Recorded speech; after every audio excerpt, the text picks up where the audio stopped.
Remya, asawa ko, kailangan natin mapatay ang aswang na ito. Hindi natin po pwedeng hayaan ng mga nilalang na katulad nila nasaktan si Peter. Tama ka. Ang mga katulad nila ay walang puwang dito sa bayan natin. Kung saan man sila naglulungga, kailangan din natin mapasok yun at masira. Saka na natin muna problemahin ng mga yon. Unahin na muna natin ang nilalang na ito. Kahit na maligsi siya at malakas, kailangan natin siyang matalo. Sige, ikaw na ang bahalang tumako sa nilalang na yan. Sisiguraduhin ko lang na walang ibang aswang na pupunta rito at papasok sa bahay natin.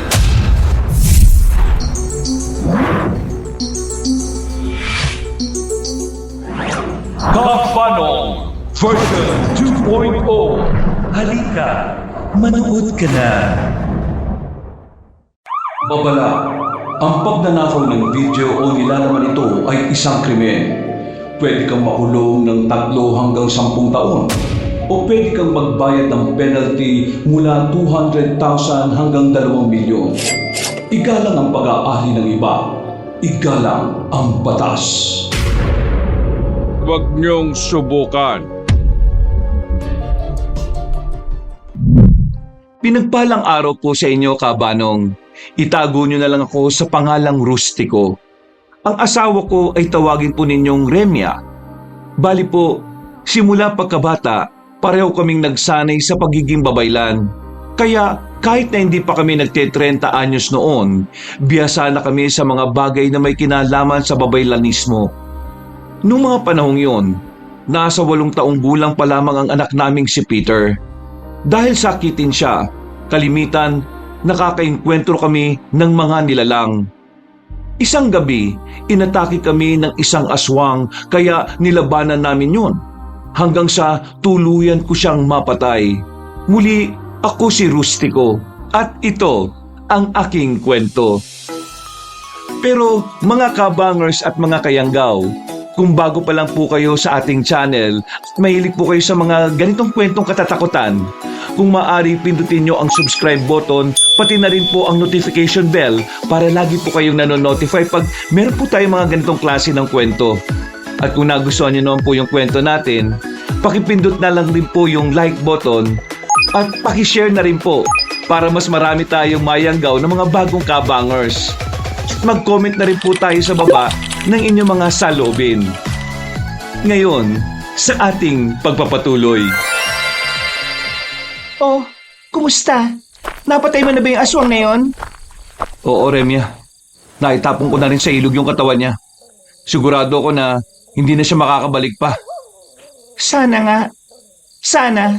Wala nang ibang aswang na pupunta rito para subukang biktimahin si Peter. Halos kada linggo, may pumupunta rito para subukan tayo eh. Huwag lang sila magkakamali at pupugutan ko sila ng ulo. Talaga bang gagawin mo yun, Rustiko? Oo, para naman maging halimbawa sila sa iba pang aswang na gustong kumuha sa anak natin. Kaisa-isang anak natin siya, kaya hindi ako papayag na magtagumpay sila. Yan nga ang problema eh. Kahit na tayo lang naman ang may kasalanan sa kanila, idinadamay nilang anak natin. Ganyan talaga kapag galawang duwag eh. Alam nila na hindi nila tayo matatalo eh. Kaya yung anak natin ang sinusubukan nilang saktan. Sige na, mas maigi kung pumasok na tayo sa bahay at na makapagpahinga. Malalim na ang gabi at maimbing na rin ang tulog ni Peter. Sige, mabuti pa nga. Pero hindi ako matutulog ah. Kailangan kong magmatsyag sa paligid para makasiguro tayo. Baka may iba pang aswang na aatake rito sa atin eh.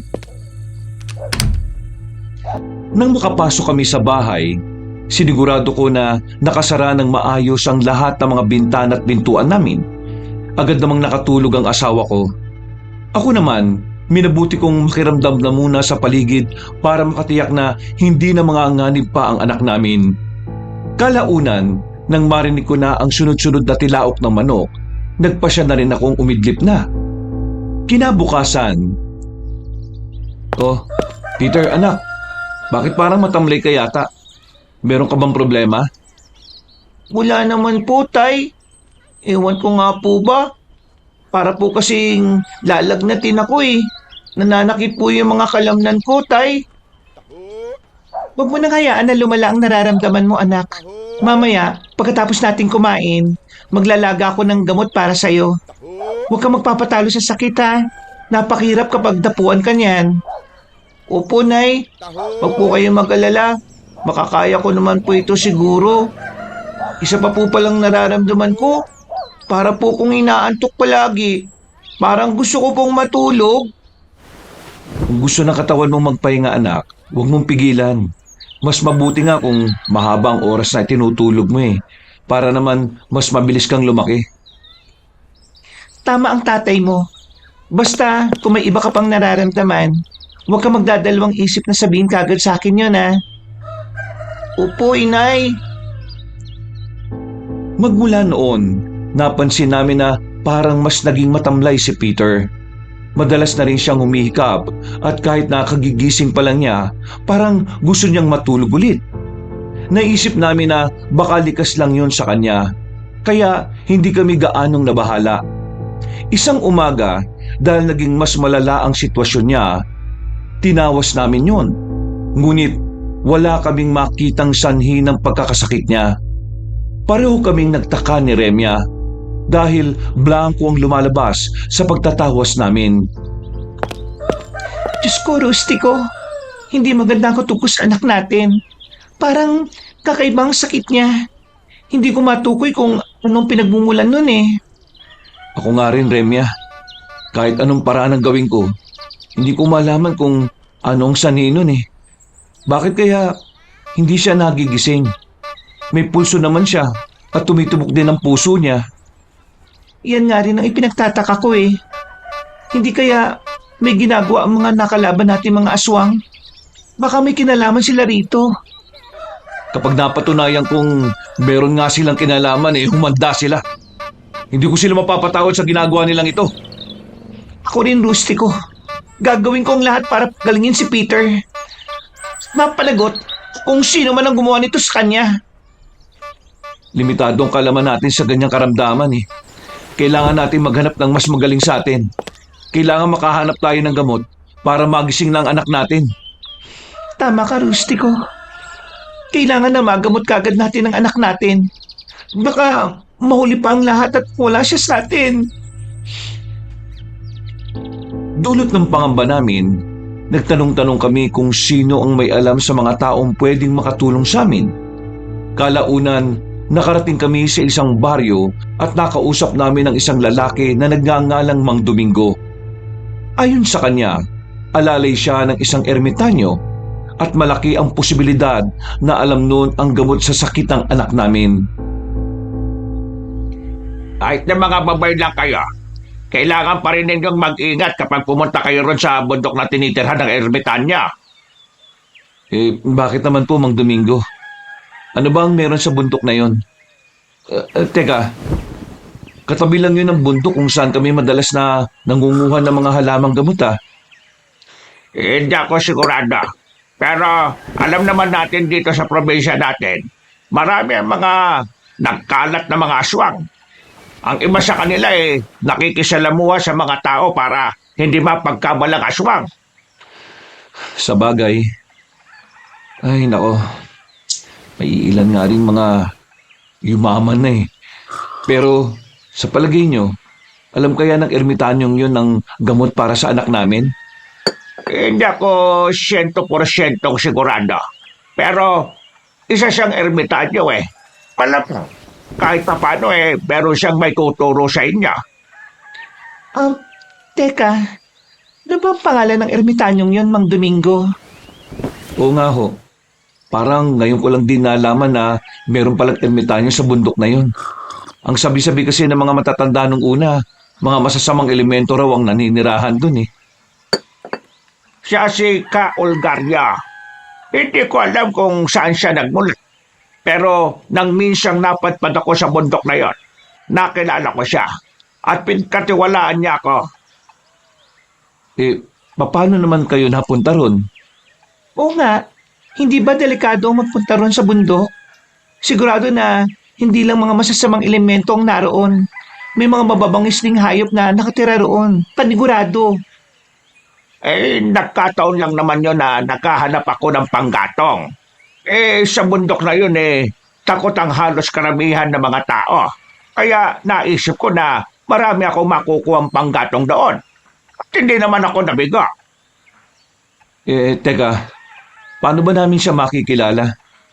Saka, saan talaga namin siya matatagpuan? Makikilala niyo siya dahil sa mahaba niyang buhok at balbas. May malaking peklat siya sa kanang bahagi ng mukha. At marahil dulot ng puntaga. Kapag nakarating na kayo sa bundok, may makikita kayong isang kubo sa paanan nun. Yan ba yung bahay ng ermitanyo? Doon siya nakatira. Wag lang ninyong sabihin na ako nagturo sa inyo ng tirahan niya, ha?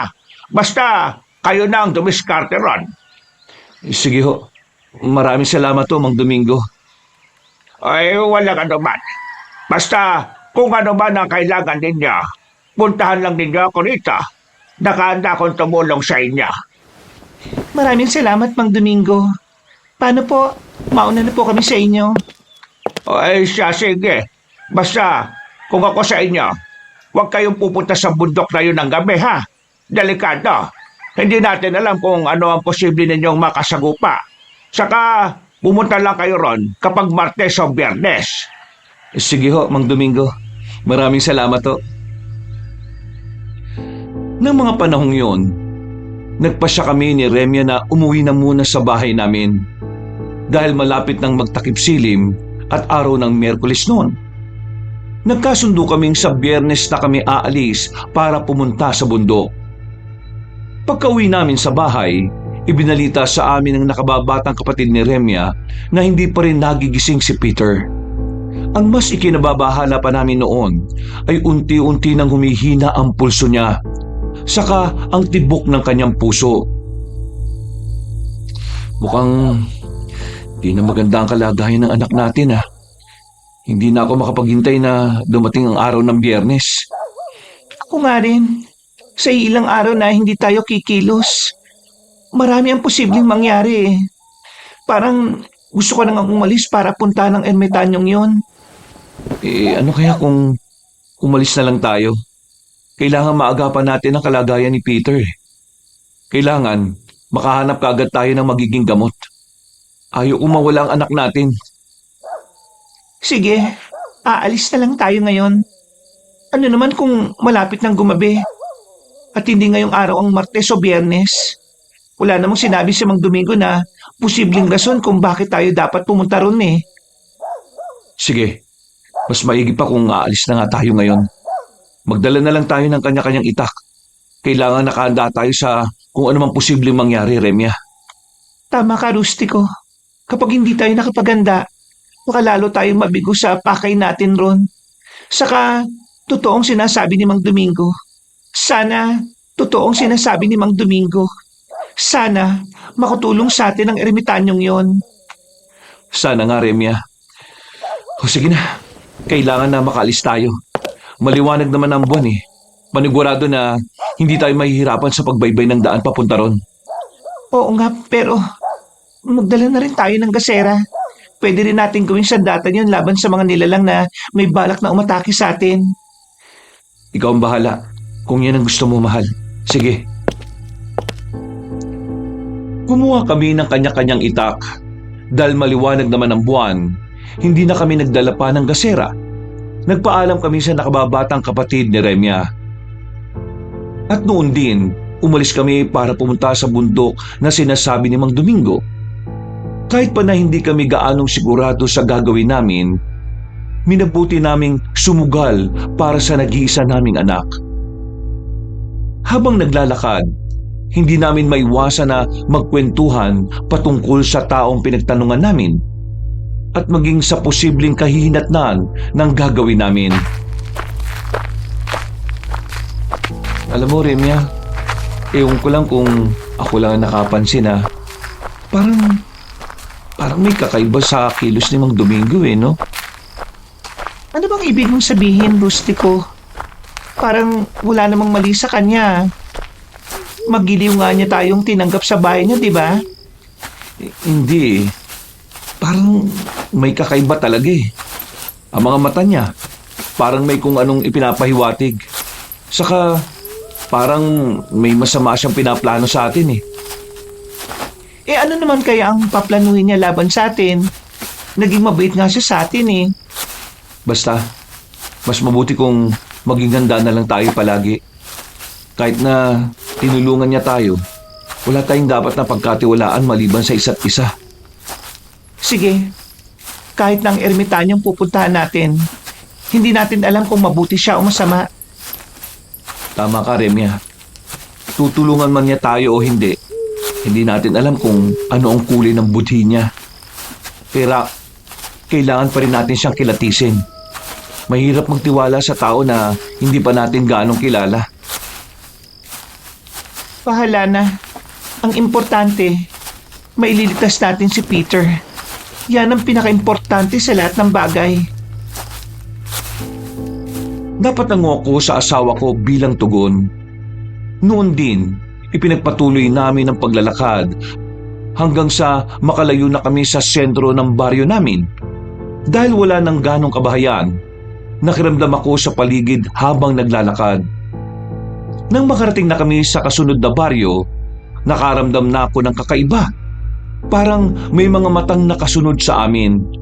Kaya sinabihan ko na si Remya na siya na ang mauna sa amin at magbabantay ako sa aming likuran.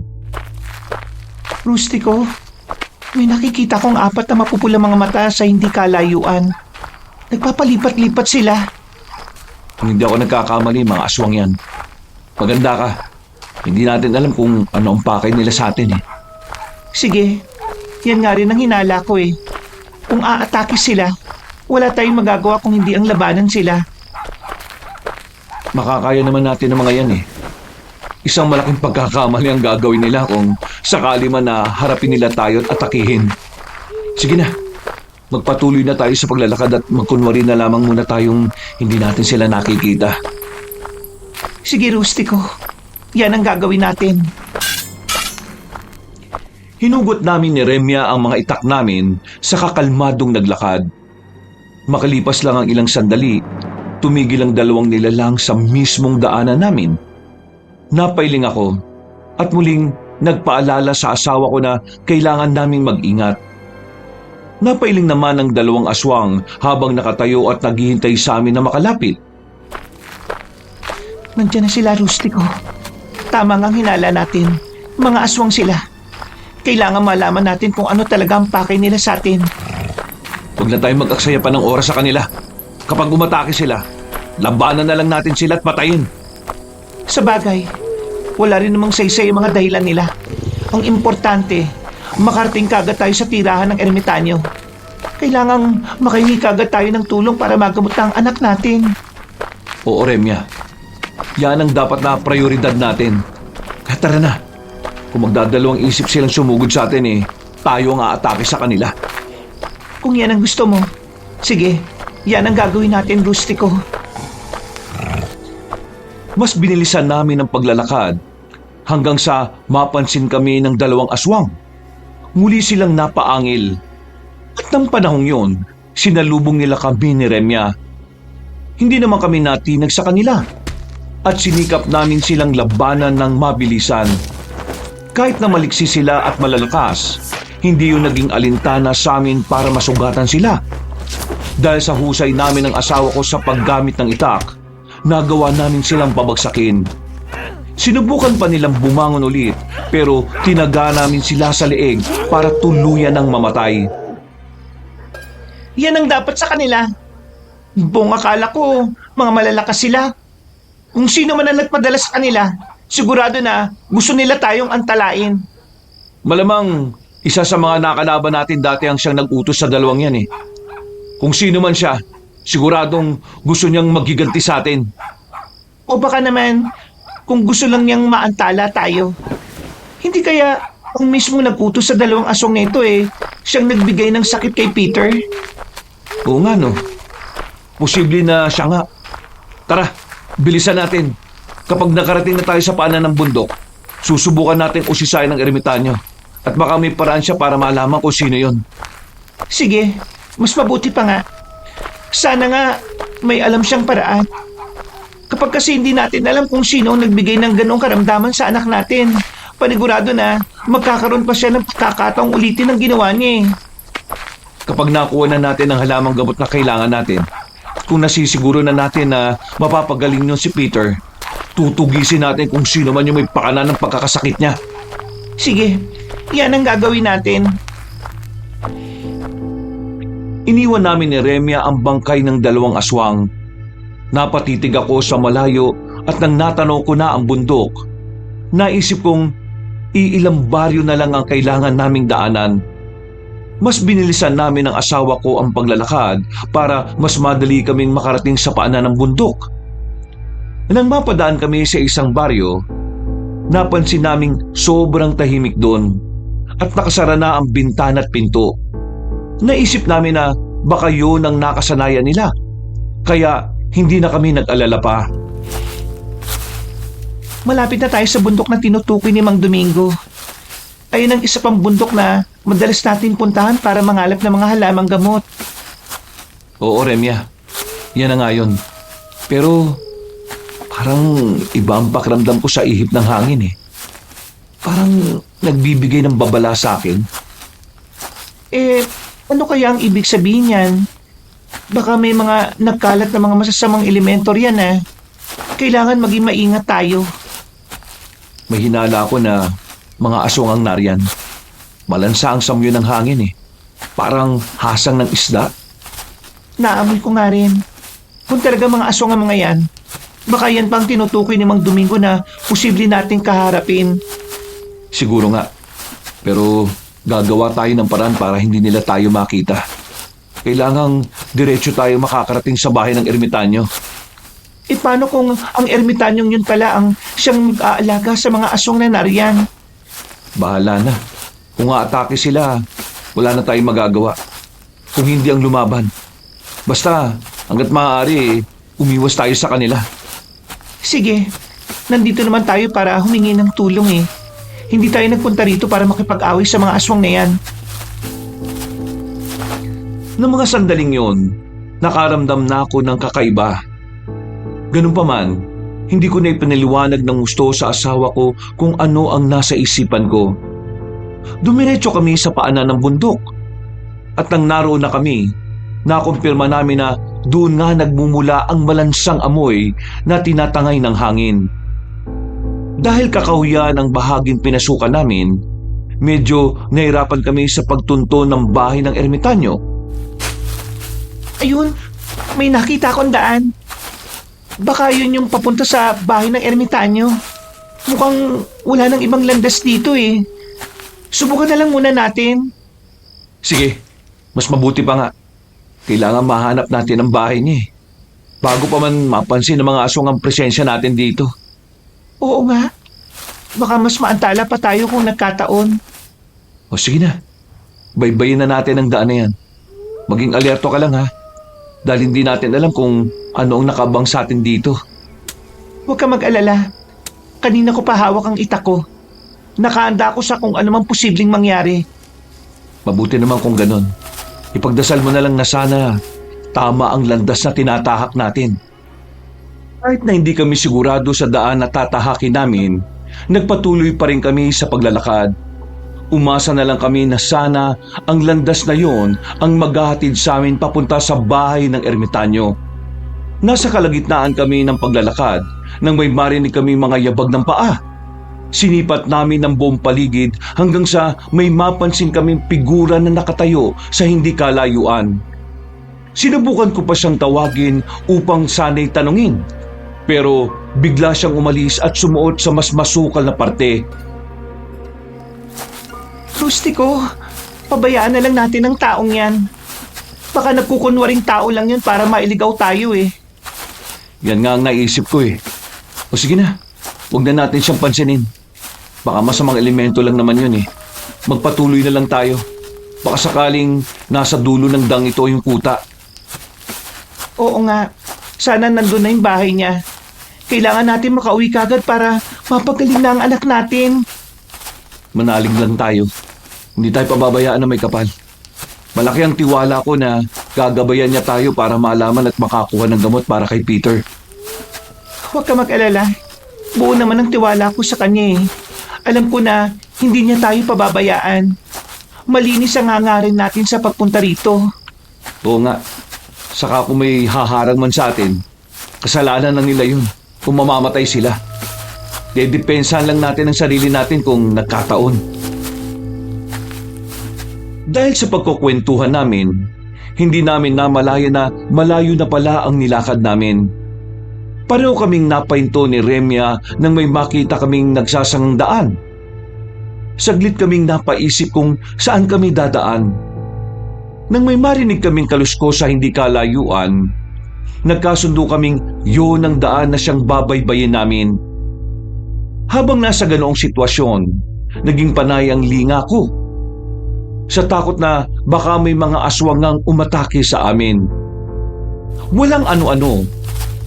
Rustiko, may naaninag akong bahay sa hindi kalayuan ha. Kung hindi ako nagkakamali, yan ang tinutukoy ni Mang Domingo. Halika, lapitan natin. Tumawag kagad tayo para malaman natin kung merong tao sa loob. Baka sakaling yan na nga yung sinasabi ni Mang Domingo. May gasera naman sa loob eh. Panigurado na gising pa ang kung sino man na nakatira dyan. Tara na. Kinakailangan na makakuha tayo ng tugon kung ano man ang nangyayari sa anak natin at kung ano yung pwedeng igamot natin sa kanya. Tama ka, Rustiko. Tayo na. Baka makita pa tayo ng ibang mga aswang dito eh. Baka atakihin nila tayo nang wala sa oras. Nagmamadali kaming lumapit sa lumang kubo na nakita namin. Pagkalapit namin doon, ilang beses kaming tumawag pero walang sumasagot sa amin. Kahit na ganon, hindi kami sumuko ni Remya, Kabanong. Ipinagpatuloy namin ang pagsigaw sa labas ng kubo na yon hanggang sa makarinig kami ng mga yapag sa loob ng bahay. Ilang sandali pa, lumangit-ngit ang pinto at tumambad sa amin ang isang lalaki na katulad ng pagsasalarawan ni Mang Domingo. Sino kayo? Ano ang pakay niyo sa akin? 10 oras na ng gabi ah. Ako po si Rustiko at ito naman po ang asawa ko na si Remya. Mga babaylan ho kami. May kailangan po sana kami sa inyo eh. At gusto naming humingi ng tulong. Humingi ng tulong. Teka. Anong tulong ba yan? Ay, nako. Naghintay lang sana kayo ng umaga bago kayo nagpunta rito. May sakit po kasi ang anak namin eh. Wala kaming ibang malapitan kung hindi kayo lang. Alam namin na kakatulong kayo sa amin. Makakatulong? Sa paanong paraan naman? Kung gusto niyong bumaba ako sa mga kabaryuhan, pasensya na. Hindi maaari. Kailangan ko manatili rito hanggang sa matapos ang kabilugan ng buwan. Hindi naman po yan ang hinihiling namin sa inyo eh. Gusto lang po namin na malaman ang gamot ng karamdaman ng anak namin. Saka kung po pwede, malaman sana namin kung sino ang gumagawa nun sa kanya. Yun lang po. Tama po ang asawa ko. Yan po ang pakay namin sa pagpunta rito. Kahit na ganitong oras, hindi namin inisip yun eh. Gusto po namin na magamot ang anak namin. Pakiusap po, tulungan niyo po kami. Ay, sige. Halika kayo dito sa loob ng bahay. Hindi ligtas ang manatili rito sa labas. Napatango kami ni Remya sa kanya, saka nagpakilala sa aming mga sarili. Noon din, sumama kami sa pagpasok sa kanyang bahay. Saktong pagkarating namin sa loob, may narinig kami mga kaluskos sa paligid. Sinubukan ko pang sumilip sa labas at napalunok ako ng laway nang may mapansin akong gumagalaw roon. Huwag mo nang bigyan pansin ng mga yan. Sigurado na sumunod lang sila sa inyo.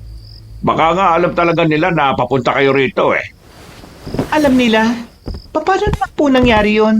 Saka wala namang aswang na nakasunod sa amin kanina eh. Simula nung umalis kami sa baryo. Yan ang hindi nyo alam. Baka naisa nila kayo. Teka.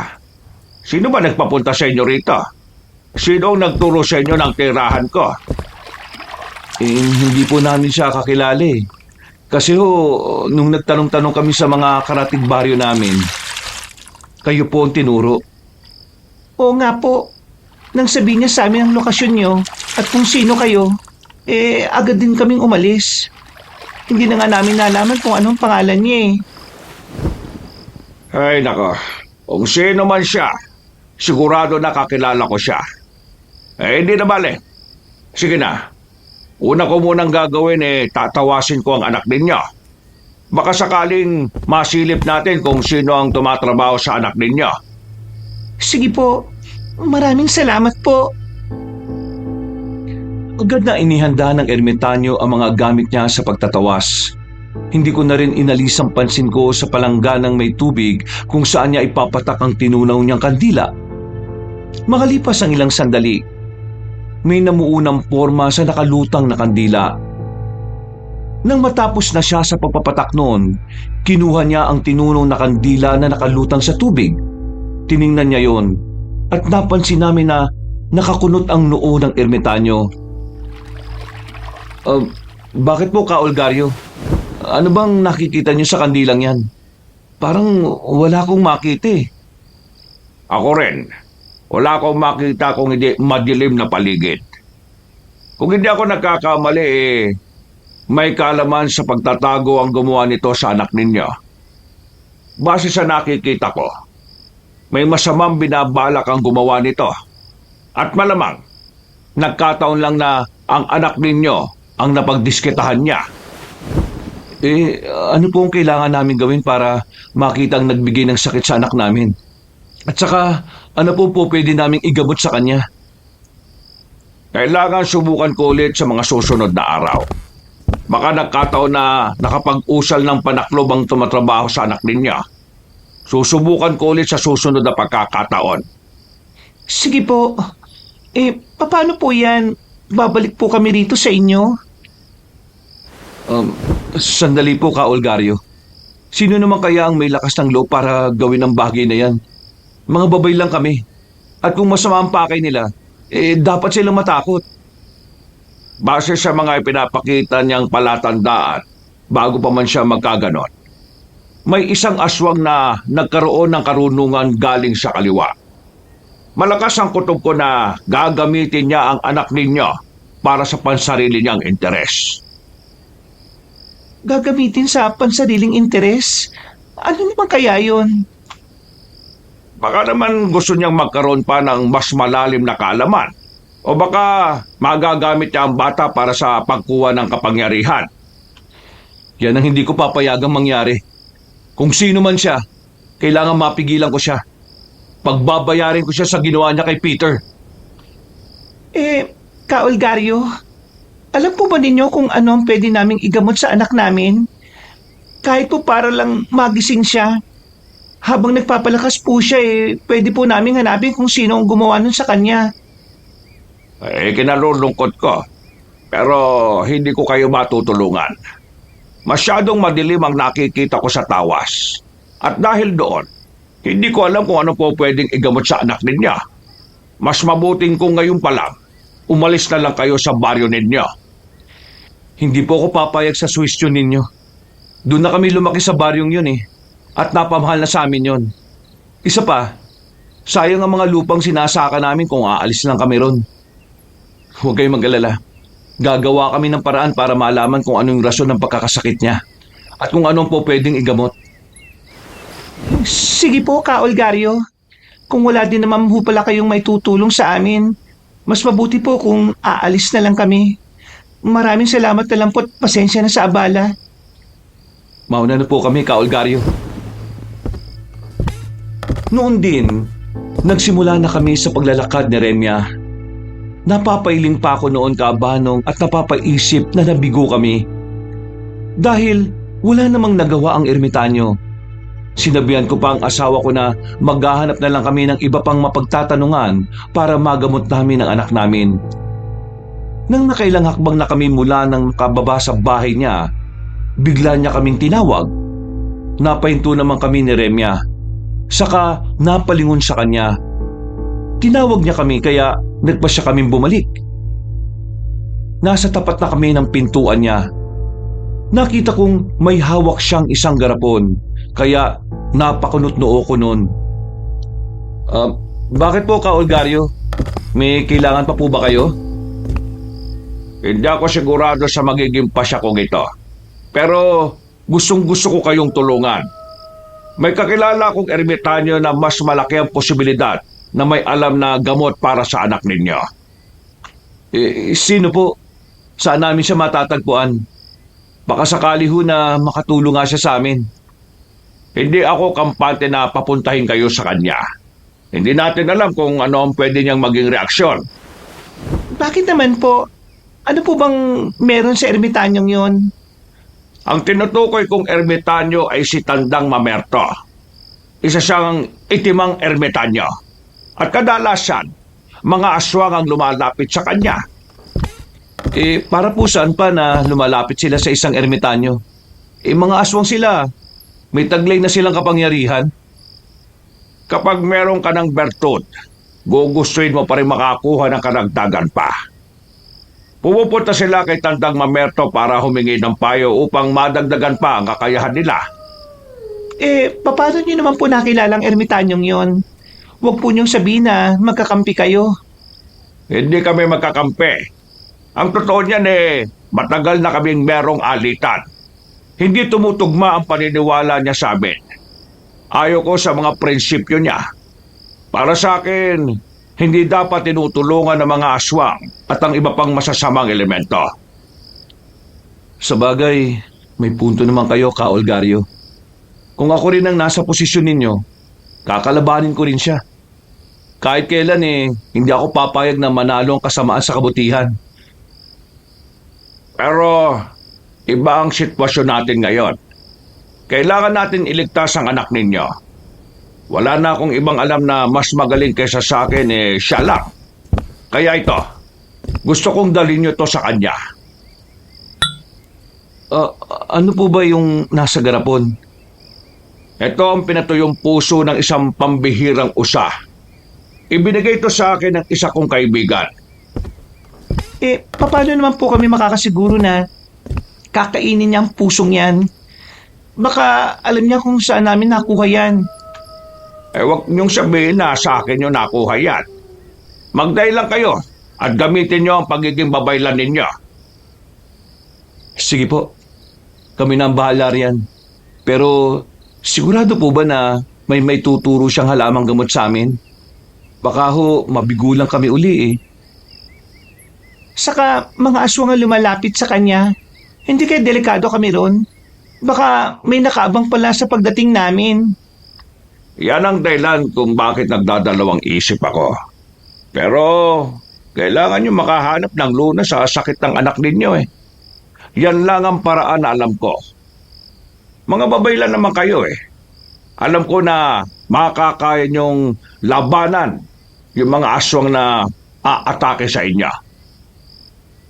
Tama po kayo, Ka Olgario. Gagawin namin ang lahat para makahanap ng gamot sa sakit ni Peter. Para sa anak namin. Nagkwento pa si Ka Olgario patungkol sa pinatuyong puso ng usa sa kanya ibinigay yon sa amin. Matapos siyang magbigay ng direksyon, nagpasya kami ng asawa ko na umalis na. Nagpaalam kami sa ermitanyo at minabuting bilisan ng paglalakad namin. Nabahala pa ako nang mapansin kong meron mga nilalang na umaaligid sa amin. Ganun pa man, pinili kong huwag nang sabihin yon kay Remya. Ano sa palagay mo? May tutulong kaya sa atin ang ermitanyong yon? Bakit? Kahit na itiman siya, may kalaman din naman siya na pwede makatulong sa atin. Kailangan lang talaga nating mag-ingat. Dahil hindi natin alam kung ano ang pwede niyang gawin sa atin Tama ka, Rustico. Pero may dala tayong regalo sa kanya Sigurado na magugustuhan niya yan. Huwag lang sana niyang malaman kung sino ang nabigyan niyan sa atin. Sige lang, sasabihin na lang natin sa kanya na ibinigay ito sa atin ng mga kaibigan natin para iregalo sa kanya. Sige, hindi na lang din natin babanggitin si Ka Olgario. Baka kasi mabulilyaso pang plano natin Oo nga. Basta, kahit na anong mangyari, huwag tayong magtiwala sa ermitanyong yon. Pati na sa mga nilalang na nakapaligid sa kanya.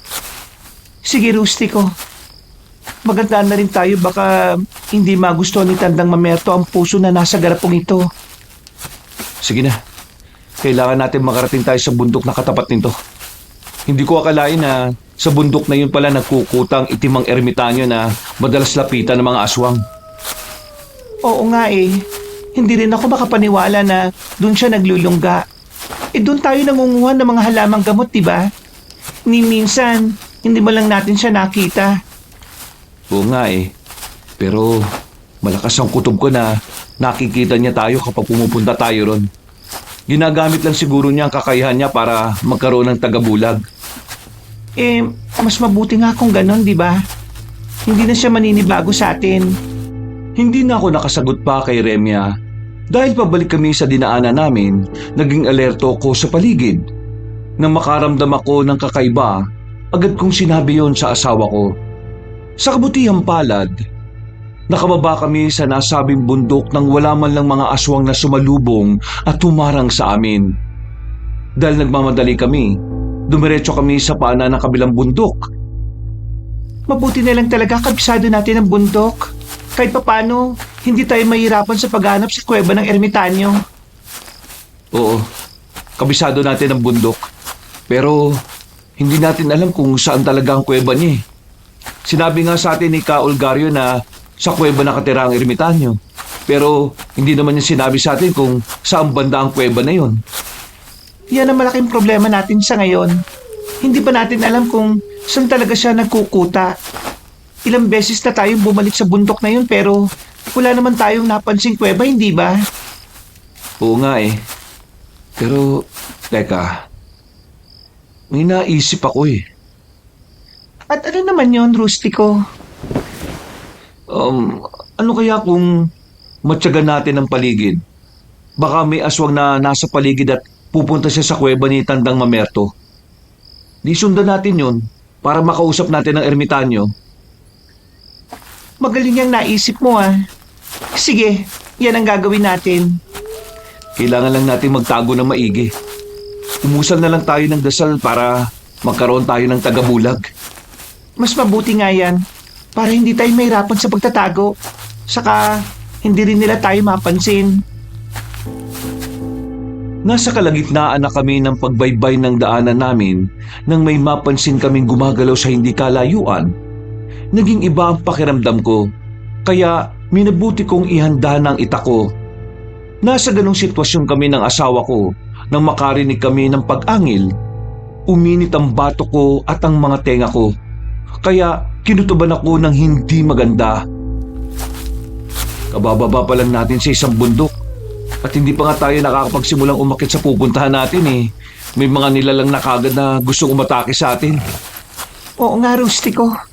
Nakakaamoy nga ako ng malansang samoy ng hangin eh. Kung hindi ako nagkakamali, mga aswang yan. Pagpatuloy na lang tayo sa paglalakad natin. Kailangan na mahanap natin ang kuweba kung saan nakatira si Tandang Mamerto. Siya lang ang pag-asa natin para gumaling si Peter.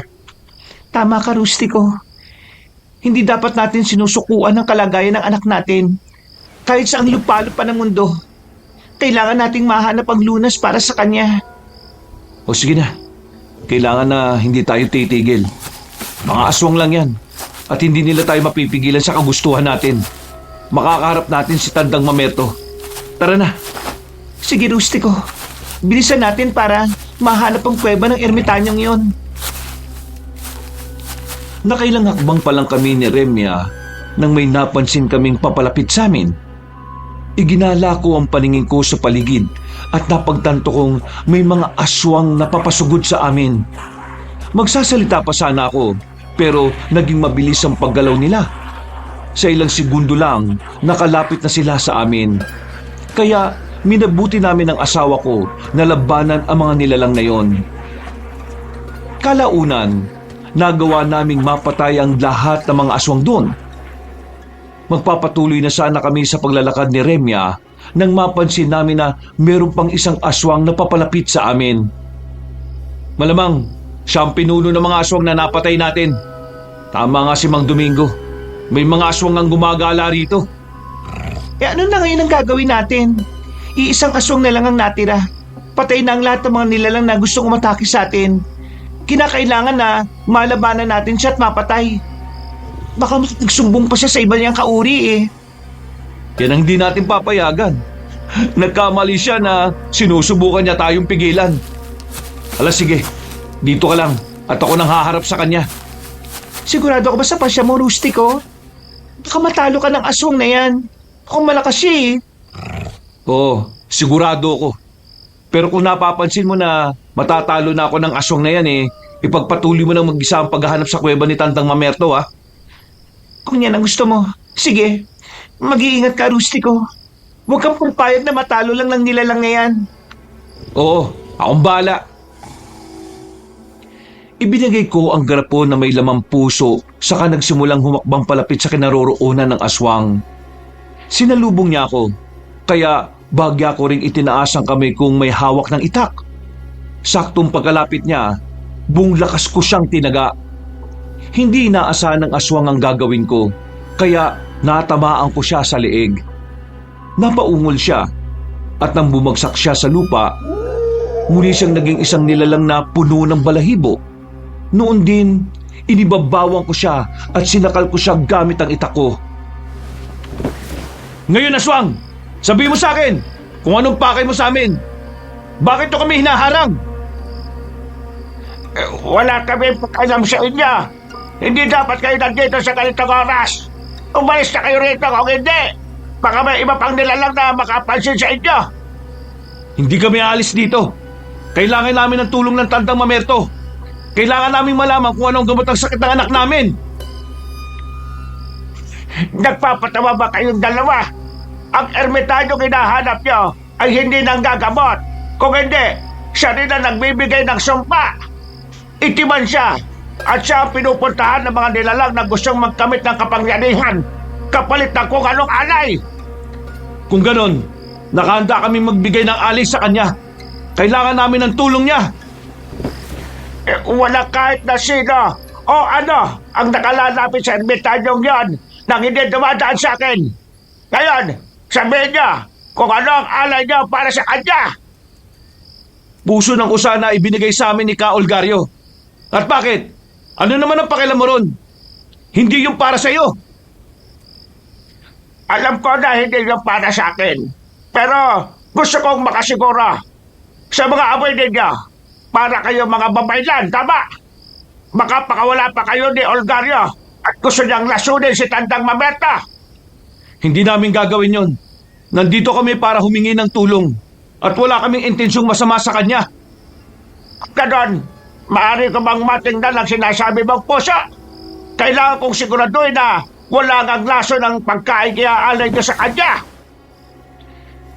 Bumangon ang aswang, kaya itinuro ko si Remya sa kanya. Napangisi ang nilalang nang makita niya ang garapong hawak ng asawa ko. Lumapit kaming dalawa kay Remya at sinabi ko sa kanya na gustong makasiguro ng aswang na yon na hindi namin lalasunin ng ermitanyo. Binuksan ni Remya ang garapon at sa hindi namin inaasahan, sinubukang agawin yun ng aswang. Mabuti na nga lang at naitulak ko ang nilalang, kaya napalumpasay yun sa lupa. Aatakihin ko pa sana siya, ngunit naging maliksi ang paggalaw niya. Tumakbo siya palayo sa amin hanggang sa tuluyan na siyang mawala sa dilim. Ang hayop na aswang na yon, munti ka na niya tayong maisana. Bakit ba naniwala ka kagad sa kanya? Pasensya ka na. Hindi ko kasi nakala na yun ang gagawin niya eh. Ang sabi niya, walang sino mang lumalapit sa ermitanyo nang hindi dumadaan sa kanya. Ba, ang galing din niya ha. Mabuti na lang talaga at naitulak mo ang aswang na yon. Kung nagkataon, panatangay niya ang garpong ito. Wala sana tayong maiaalik kay Tandang Mamerto. Oo nga, panigurado na mas lalo tayong maaantala. Pero kung ginawa man niya yon, hindi ko siya titigilan hanggat hindi ko nababawi ang garpong yon. Salamat talaga, Rustico. Hindi mo hinayaan na magtagumpay ang aswang na yon sa kanyang pinaplano. Walang anuman, Remya. O sige na, mas bilisan natin ang paglalakad. Kahit na hahalugugin natin ang buong paligid ng bundok, gagawin ko. Tara na. Nagpatuloy kami ni Remya sa paglalakad. Sa pagkakataong yon, naging mas maingat kami. nakiramdam na ako sa paligid at nagpasya na rin ako na muling umusal ng tagabulag. Kalaunan, nakalayo na kami sa bahagi kung saan namin nakainkwentro ang mga nilalang. Malakas ang kutob ko na babalik pa ang aswang na yon. Kung talagang konektado siya sa itimang ermitanyo, o pwede sana natin siyang gamitin eh. Paano yan? Kapag bumalik siya, baka kunin na niya ng tuluyan ang garapong hawak ko. Hindi tayo papayag na makuha niya yan. Para kay Tandang Mamerto ang puso ng usang yan eh. Baka naman kung sinabi lang niya yun sa'yo para makuha niya ang puso ng usa. Ayon kay Ka Olgario, bibihira lang ang usang pinagkunan niya ng puso na yan eh. Malamang, yan ang rason kung bakit gustong makuha ng aswang yan. Sino kaya yung aswang na yun? Bakit parang kilala niya tayo? Parang pamilyar nga sa akin yung boses niya eh. Bakit? Paano mo naman nasabing kilala niya tayo? Ang sabi kasi niya, naamoy niya na tayo. At alam daw niya na mga babaylan tayo. Ewan ko ba? Pakiramdam ko eh, inabangan talaga niya tayo dito eh. Baka nga rustiko. Pero kung sino man siya, siguraduhin lang niya na wala siyang kinalaman sa nangyayari kay Peter. At wala siyang gagawin para harangan tayo. Oo nga, handa ako makipagpatayan sa kanya kapag ginawa niya yun. Di ako papayag na maantalang paghahanap natin ng gamot para sa anak natin. Seryoso ang kalagayan niya at hindi dapat tayo maging kampante ron. Tama ka, Rustiko. Isa pang ipinagtataka ko kung bakit sa dami ng mga bata, si Peter pa talaga ang napili nilang gawan nun. Parang sinasadya nila eh. Hindi kaya mga kalaban natin ang may pakananon? Baka may nainggit sa atin. Sa panahon ngayon eh, kahit na mga kasama nating babaylan eh, pwede nang mag-traitor sa atin. Yan din ang naisip ko, Rustiko. Wala na tayong pwedeng katiwalaan ngayon kung hindi tayo lang din. Marami ang nakapaligid sa atin na mayroong masamang hangarin laban sa atin eh. Saglit kaming napahinto sa paglalakad at pag-uusap nang may makita kaming isang malaking puno. Kakaiba yon dahil nagliliwanag ang mga dahon niya. Meron yung marami at maliliit na ugat. Kaya nung una, iniisip namin na baka puno lang yon ng balete. Subalit, nang lapitan naming mag-asawa yon, pareho kaming nakaramdam ng kakaibang enerhiya. May kung ano sa loob ko na gustong lumapit doon. Pero inisip ko ang panganib na posibleng may dudulot nun sa amin. Kakaiba ang punong to Kung hindi ako nagkakamali, malapit lang dito yung tirahan ng ermitanyong yun. Oo nga, Rustiko.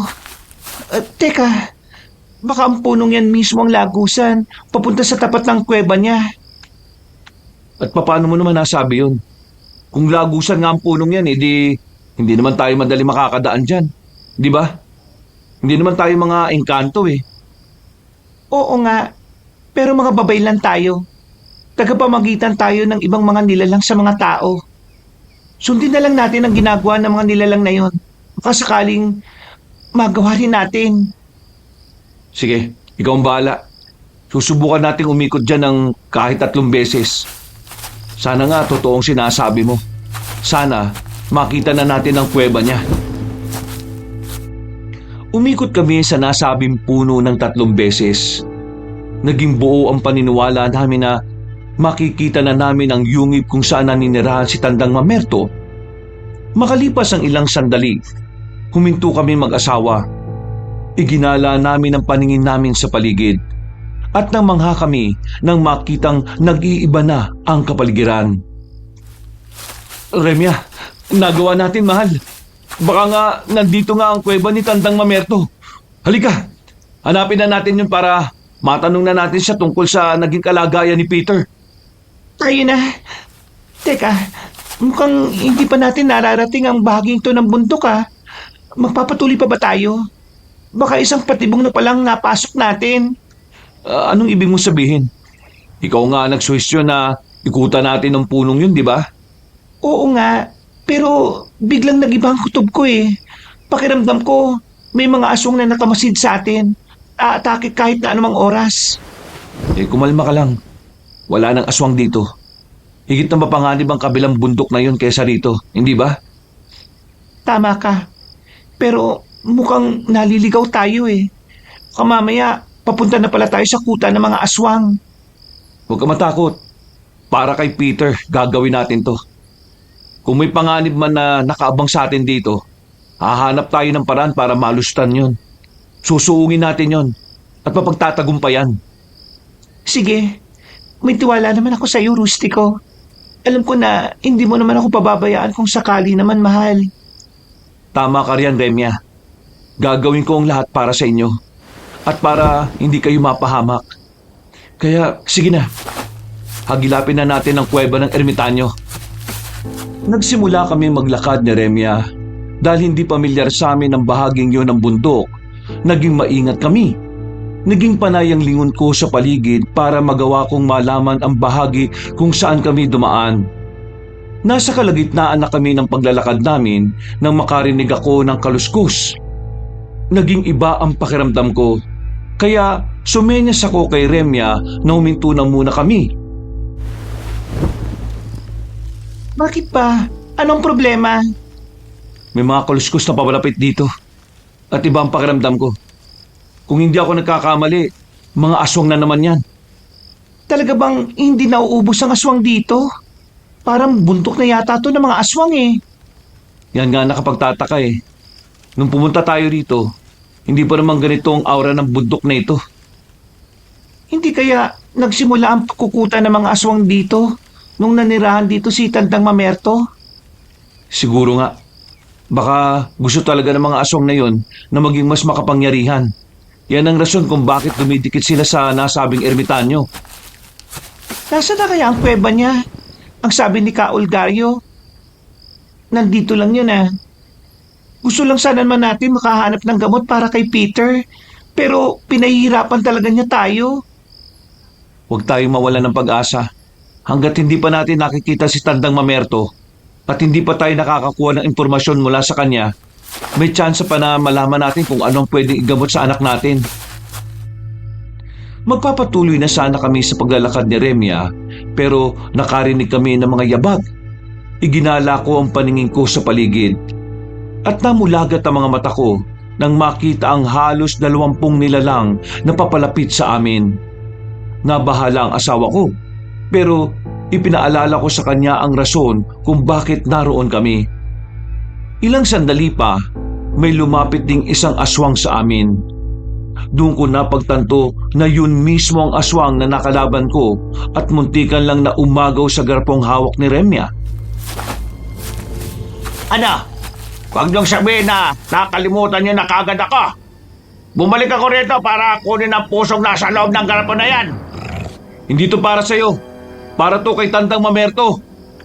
Kaya nga nasabi ka, walang nakakalapit sa kanya lang hindi dumandaan sa akin. Malakas ang kutob ko na may pinaplano kayong hindi maganda sa kanya eh. Huwag mo kaming pagkinalaan na may binabalak na masama. Baka nga ikaw pang may masamang intensyon sa amin at sa ermitanyong yun eh. Tumahimik ka! Ibigay na lang niyo sa akin ang pinatuyong puso ng kusa at nang makaalis na kami. Paano naman kung hindi? Aatakihin kami ng mga kasama mo? Palibasa, umaasa ka lang sa kanila eh. Wala ka namang may bubuga kung isa ka lang. Napaangil ang aswang dahil sa sinabi ni Remya. Alam ko na napikon siya ron. Kaya pasimple kong kinalabit ang asawa ko para makapaganda siya. Sakto ring nakalabit ko siya nang umatake ang mga kasamang aswang nun sa amin. Hindi kami nagpatinag sa mga aswang na yun. Gamit ang itak namin, hinarap namin sila hanggang sa isa-isa na silang natumba. Nung mapabagsak na namin ang halos lahat ng mga aswang, ibinaling ko ang pansin ko sa pinuno nila. Susugurin ko na sana siya pero may naaninag akong papalapit sa aming kinaroroonan. Sino kaya? Ano ang pakay niyo sa bundok na ito? Mga pangaas na dayuhan po sila. Gusto po nila kayong lasunin gamit ang dala nilang nasa loob ng kalapan. Kung ano man yan, kung ako sa inyo, mga daya, umalis na kayo rito. Isang utos ko lang sa mga aswang na nakatira rito mapapatay kayo. Munti ka na nga kaming mapatay dahil sa ginawa ng aswang na ito eh. Yang kinikilala nilang pinuno, siya po ang may pakana ng lahat. Wala kaming masamang intensyon sa pagpunta rito. Teka, bayang laman ng garapo na yan. At bakit ganyan na lang ninyo yan ingatan? Puso po ito ng isang mahiwagang usa. Dadalhin sana namin ito sa inyo at ireregalo. Ireregalo? Matagal na walang nagbibigay niya sa akin. Kung hindi ako nakakamali, meron kayong pabor na hihingin sa akin. Tama ba ka? Tama po kayo. Alam po namin na kayo lang ang makakatulong sa amin. Hindi po sana kami pupunta rito kung hindi lang nagkaroon ng kakaimang sakit ang anak namin eh. At naman ang karamdaman niya. Marami pa naman kayo ang mahihingad ng pa. Bakit hindi niyo subukan kay Olgaria? Sinasabi naman niya sa kanyang sarili na magaling siya. Ang totoo nga niyan Tandang Mamerto. Siya ang nagpupunta sa amin dito. Inamin niya sa sarili niya na mas magaling kayo sa kanya. Sa katunayan nga po, sa kanya galing ang puso ng usa na ito eh. Gusto niyang iregalo ito sa inyo bilang tanda ng pakikipagbati. Kikipagbati? Pinono, kung ako po sa inyo, huwag na po ninyong tanggapin ang pusong yan. Malakas ang kutob ko na merong lason yan. May lason? Paano mo naman nasabi? Kung may lason ng puso ng usang ito, bakit gusto mong agawin to sa amin?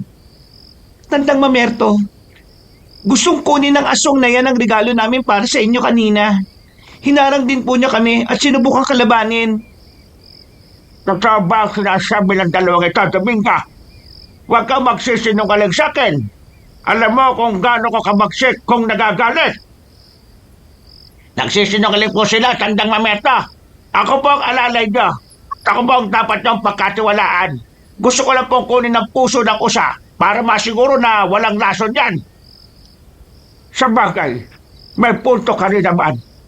Nanggaling ang pusong yan kay Olgario. At lahat ng paraan gagawin ng ermitadong yan para mapataya ka. Kung ganun po, ano ang dapat natin gawin sa dalawang yan? Mga babae lang daw po sila eh. Mga babae lang? Sige, tingnan natin kung hanggang saan ang lakas ng dalawang yan. Lalabanan natin sila at sisiguraduhin na hindi na sila makakaalis ng buhay rito. Napangisi ang aswang dahil sa sinabi ng ermitanyo. Inutusan nila ang mga natitirang aswang na paligiran kami. Napailing na lamang kami ni Remya noon. At dahil alam namin na maseryosong labanang yon, inihanda ko ng sarili ko. Nagdasal na rin ako ng taimtim sa isipan ko para humingi ng gabay sa langit at kalikasan. Nilabanan namin ang natitirang nilalang doon. Samantala, ang ermitanyo naman at ang aswang na gustong kumuha ng regalo namin ay masayang nanunood sa amin.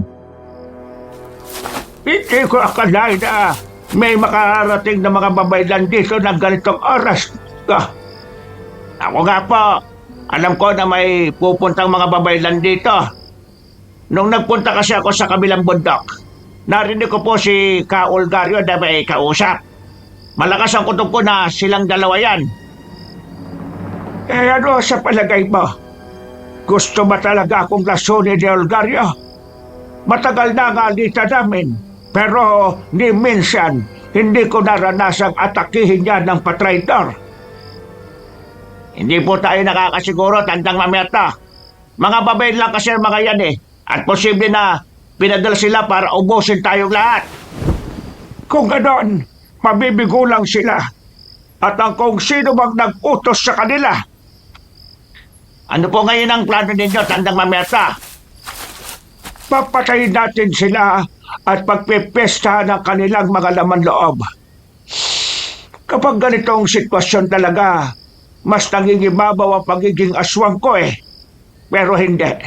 Lalabanan ko sila nang hindi nagpapalit ng kanya. Napalingon ako sa dalawa at medyo nabahala ko dahil sa narinig ko. Mas naging agresibo rin ang mga aswang na umaatake sa amin, kaya mas naging maingat kami. Kalaunan, nagpasya si Remya na ilapag na muna sa lupa ang garapon para hindi siya mahirapang makipaglaban. Mas pinag-igihan namin ang pakikipaglaban sa mga nilalang hanggang sa maubos na namin sila. Kukunin na sana ng asawa ko ang inilapag niya sa lupa pero umatake sa amin si Natandang Mamerto. Ano? Pinadala ba kayo para kalabanin kami? Sabi na kayo na kamagyan nga pa kayo ninyo rito Alam na ninyo kung ano ang magiging kapalaran ninyo. Nagkakamali kayo. Nandito kami para sa anak namin. Gusto namin siya mabuhay at desperado na kami makahanap ng gamot para sa naging sakit niya. At ano naman ang naging sakit niya? Yan po ang hindi namin alam. Yan nga rin po ang rason kung bakit gusto naming magsangguni sa inyo eh. Gusto naming malaman kung ano ang sakit niya at kung paano siya mapapagaling. Pakiusap po. Tulungan nyo kami. Ayaw pa po naming mamatay ang anak namin. Masyado po siyang bata para mangyari yun sa kanya. Huwag po kayong makikinig sa kanya, Tandang Mamerto. Baka wala sila ng admitanyong yon. Kung bibigyan sila ng pagkakataon, mauubos sila tayo rito. Huwag mo kaming siraan. Hindi masamang intensyon namin sa pagpunta rito. Nandito kami para sa kagalingan ng aming anak. At hindi para manakit sa inyo. Sinungaling ka, babae. Kung totoo yung sinasabi mo, bakit hindi mo ibigay sa akin ang laman ng garapon na yan? Kailangan namin makasiguro na hindi nyo lalasunin sa Tandang Mamerto. Kanina ka pa. Hindi ka ang gusto namin kausapin. Kung di ang ermitanyo. Napaangil ang aswang at saktong pagkaangat ko ng kamay kong may hawak ng itak. Umatake siya sa akin. Inatake rin ng ermitanyo si Remya. Kaya nabahala ako para sa kaligtasan ng asawa ko. Maliksi kong gumalaw ang naturang aswang. Kaya sinubukan kong maghintay ng tamang pagkakataon. Inilagan ko ang mga pag-atake niya hanggang sa makahakbang ako papunta sa bandang gilid niya. Noon din, tinaga ko siya sa tagiliran sa kabuong lakas na sinipa. Pagkabagsak niya, ibinaling ko ang pansin ko kina Remya at Tandang Mamerto. Tutulungan ko sana siya ngunit biglang napatay yung aswang at umatake sa akin. Kung talagang nandito kayo para humingi ng tulong, bakit kailangan pa ninyo pumunta sa kaaway kong ermitanyo? Hindi ba kayo pwedeng dumiretso rito? Sa kanya po kami dumiretso. Domingo, paano naman yan nalaman na patungkol kay Olgario? Sino ba ang taong yan? Taga-kabilang baryo po namin siya.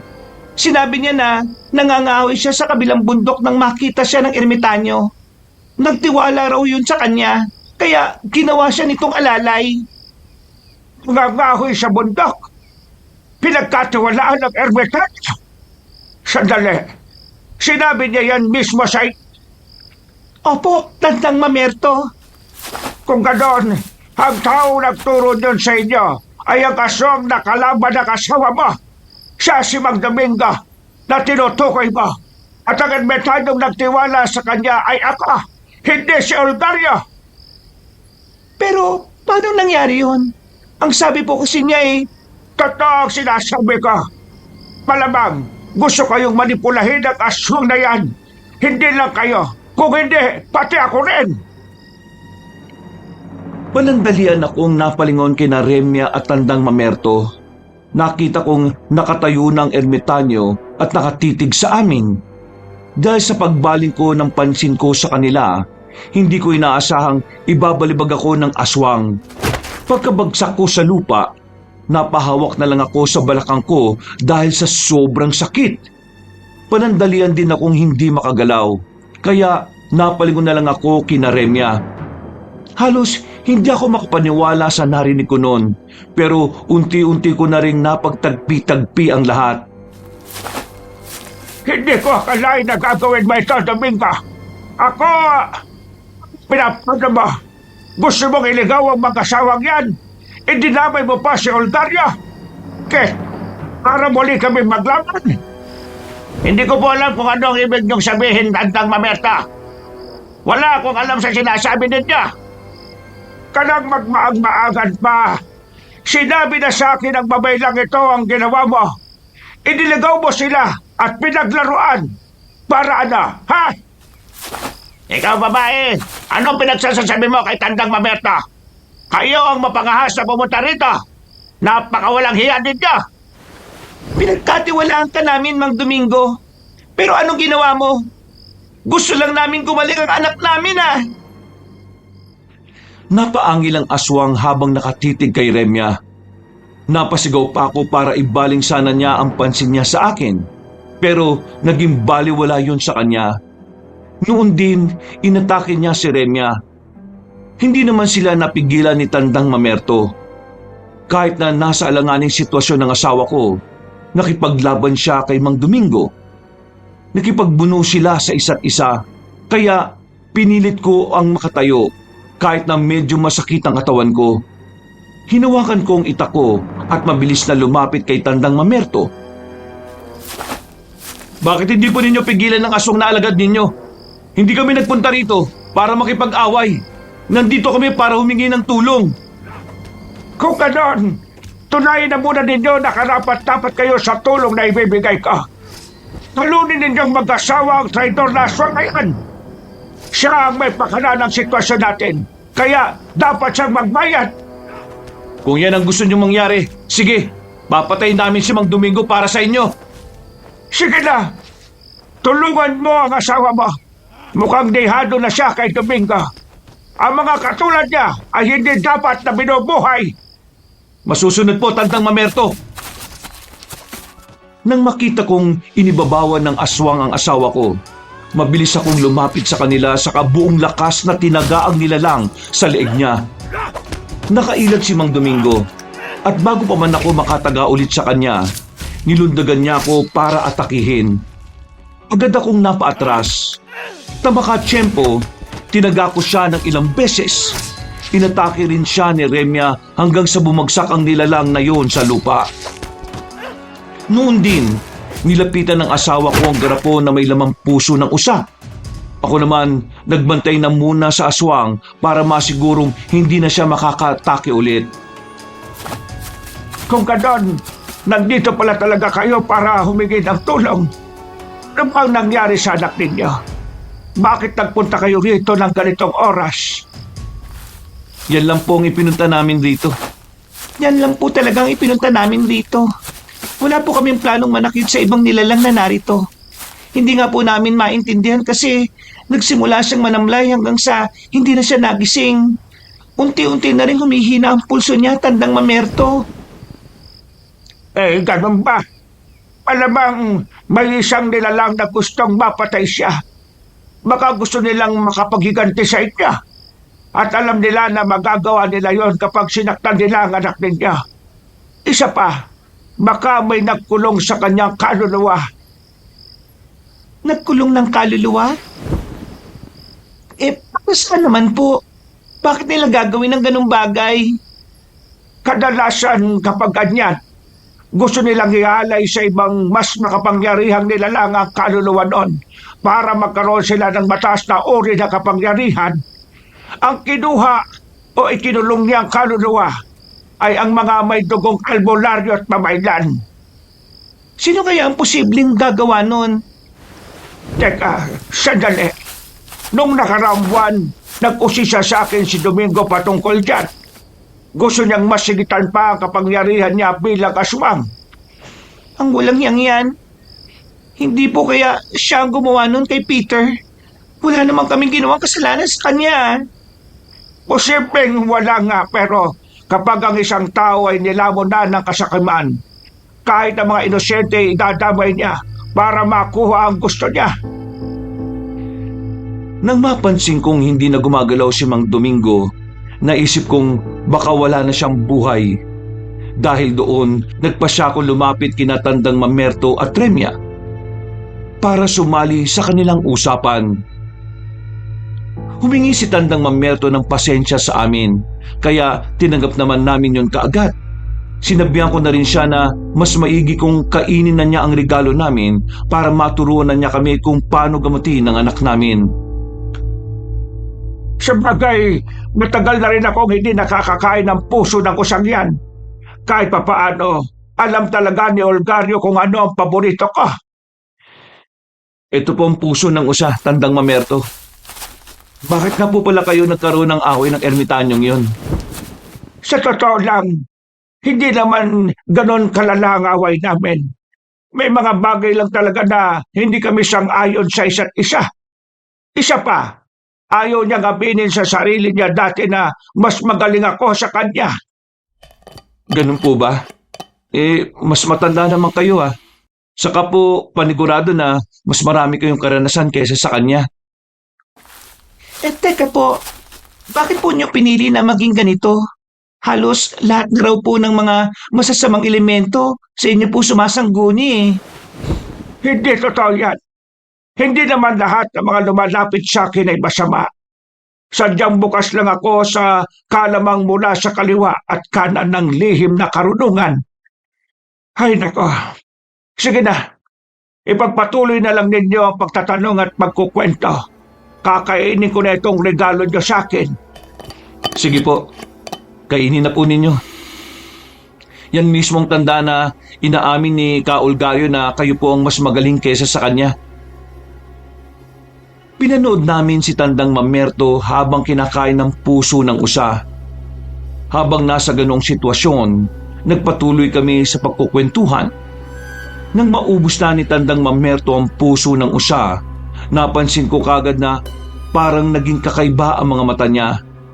Naisip ko na baka dahil lang yun sa kinain niya. Kaya hindi ako nag-alala. Mukhang iba ang kiramdam ko ah. Teka, sigurado ba kayo na walang laso nito? Baka may ginawa rito si Olgario ah. Sigurado po kami Tandang Mamerto. Pero kanina po, nung sinubukang agawin niya ni Mang Domingo, binuksan po niya ang garapon. Bakit po, Tandang Mamerto? May iba akong nalasahan. Tapos, nang nalunok ko na, parang ayaw tanggapin ang tiyan ko eh.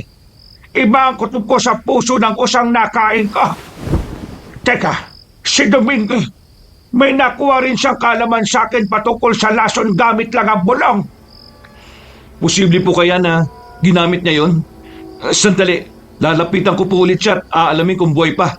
Kapag nagising na siya, kukumprontahin ko po siya. Napakawalang iya talaga ng aswang na yon. Kung talagang nilagyan niya ng laso ng puso ng usa, napakawalang hiya naman niya. Wala siyang utang na loob sa inyo, Tandang Mamerto.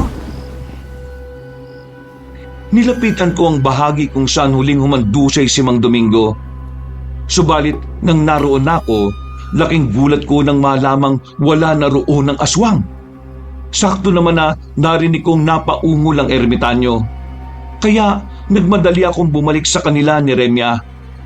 Nang makalapit na ako sa kanila, napahawak siya sa kanyang dibdib at agad na bumagsak sa lupa. Ano nangyari? Bakit biglang nagdidilim ang pakinggan ko? Mukhang naninikip ang dibdib ko. Hindi po namin alam pero posible po na nalason nga po kayo. Tandang Mamerto, anong pwede naming igamot sa inyo? Sabihin mo lang at hahanapin ko ang halamang gamot na yon. Hindi na kailangan. Ang importante sa ngayon ay ang gamot ng anak ninyo. Alam kong dumaan kayo sa kakaibang puno. Mga ugat-on. Ano pong gagawin namin? Kumuha kayo ng ugat nun at ilaga ninyo. Iyon ang gamitin niyong pamuna sa buong katawan niya gamit ang bimpo. Gawin niyo yun sa loob ng 3 araw. At siguradong makakalaya at makakabalik ang kaluluwa niya. Napahala kami sa kalagayan ng matandang ermitanyo. Susubukan pa sana namin siyang alalayan at dalhin sa lilim ng isang puno, pero napailing siya. Sinabi niya sa amin na iwan na lang namin siya roon at bumalik na kami sa puno kung saan kami dumaan. Pagkatapos niyang magwika noon, nawalan siya ng malay. Dahil sa labis na tuwa namin ni Remya, nagpasya na lang kaming sundin ang sinabi ng ermitanyo. Iniwan namin siya roon at agad na dumiretso sa bahagi kung saan kami dumaan pagkatapos naming umikot ng ilang beses sa puno. Dito tayo dumaan kanina, di ba? Sigurado na narito lang din ang puno kung saan tayo pwedeng umikot. Mas maigi kung hanapin natin yon. Hindi naman siguro lalayo rito yon. Kailangan na makakuha tayo ng gamot para kay Peter at maibalik kagad siya sa normal. Oo nga, hindi na ako makapaghintay na magising ulit siya. Nangungulila ako sa masiglang anak natin, Rustico. Ako rin, Remya. Hindi bale. Malaki naman ang tiwala ko sa kaalaman ni Tandang Mamerto. Alam ko na sa pamamagitan ng gamot na itinuro niya, gagaling si Peter. Teka, sana kaya nagpunta si Mang Domingo? Hindi ko akalain na may masama pala siyang binabalak. Hindi lang kay Tandang Mamerto, kundi pati sa atin. Base sa sinabi ng ermitanyo, siya talaga ang posibleng may pakana ng lahat ng ito eh. Kapag nakumpirma kong siya nga ang gumawa nun sa anak natin, hindi ko na siya bubuhayin pa. Magpasalamat siya at hindi ko siya napuruhan kanina. Kaya nga kung tinuluyan mo sana siya, siguradong patay na siya ngayon. At wala na rin tayong problema sa ngayon. Hindi bale. Kapag nagkaharap kami, hindi ko na siya bubuhayin pa. Dapat lang, Rustico. Mga katulad niya ay hindi dapat binibigyan ng pagkakataong mabuhay pa. Marami pa siyang sasakang inosente kapag nagkataon. Napahintunan lang kami sa pagkukwentuhan nang may mapansin kaming isang puno na kung saan merong maraming alitaptap ang nakapaligid. Agad kami nagkaroon ng kutob na yun ang punong iikutan namin para makabalik sa pinanggalingan namin. Kaya humakbang kami ni Remya palapit doon. Nakailang hakbang pa lang kami nang sa hindi namin inaasahan, may naaninag kaming nakatayo sa lilim noon. Sinipat ko ng maigi yon hanggang sa makilala ko kung sino yun. Si Mang Domingo. Sigurado ko na gagawin niyang lahat para mapigilan tayo. Maghintay ka lang dito ah. Ako nang haharap sa kanya. Tatapusin ko ang laban namin. Sasama ako sa iyo. Tutulungan kita para kalabanin siya. Hindi na tayo dapat pumayag na makatakas pa siya at makapaganda ulit sa pag-atake sa atin. Tama ka. Saka hindi na niya masasaktan pa si Peter. Mawawala na rin ang pangamba natin na baka may gawin ulit siya sa anak natin. Nilapitan namin si Mang Domingo. Nang naroon na kami sa tapat niya, napangisi siya at naganda sa pagsugod sa amin. Hinawakan ko na ng mahigpit ang itak ko. Inihanda ang sarili ko para sa kung anumang gagawin ng aswang.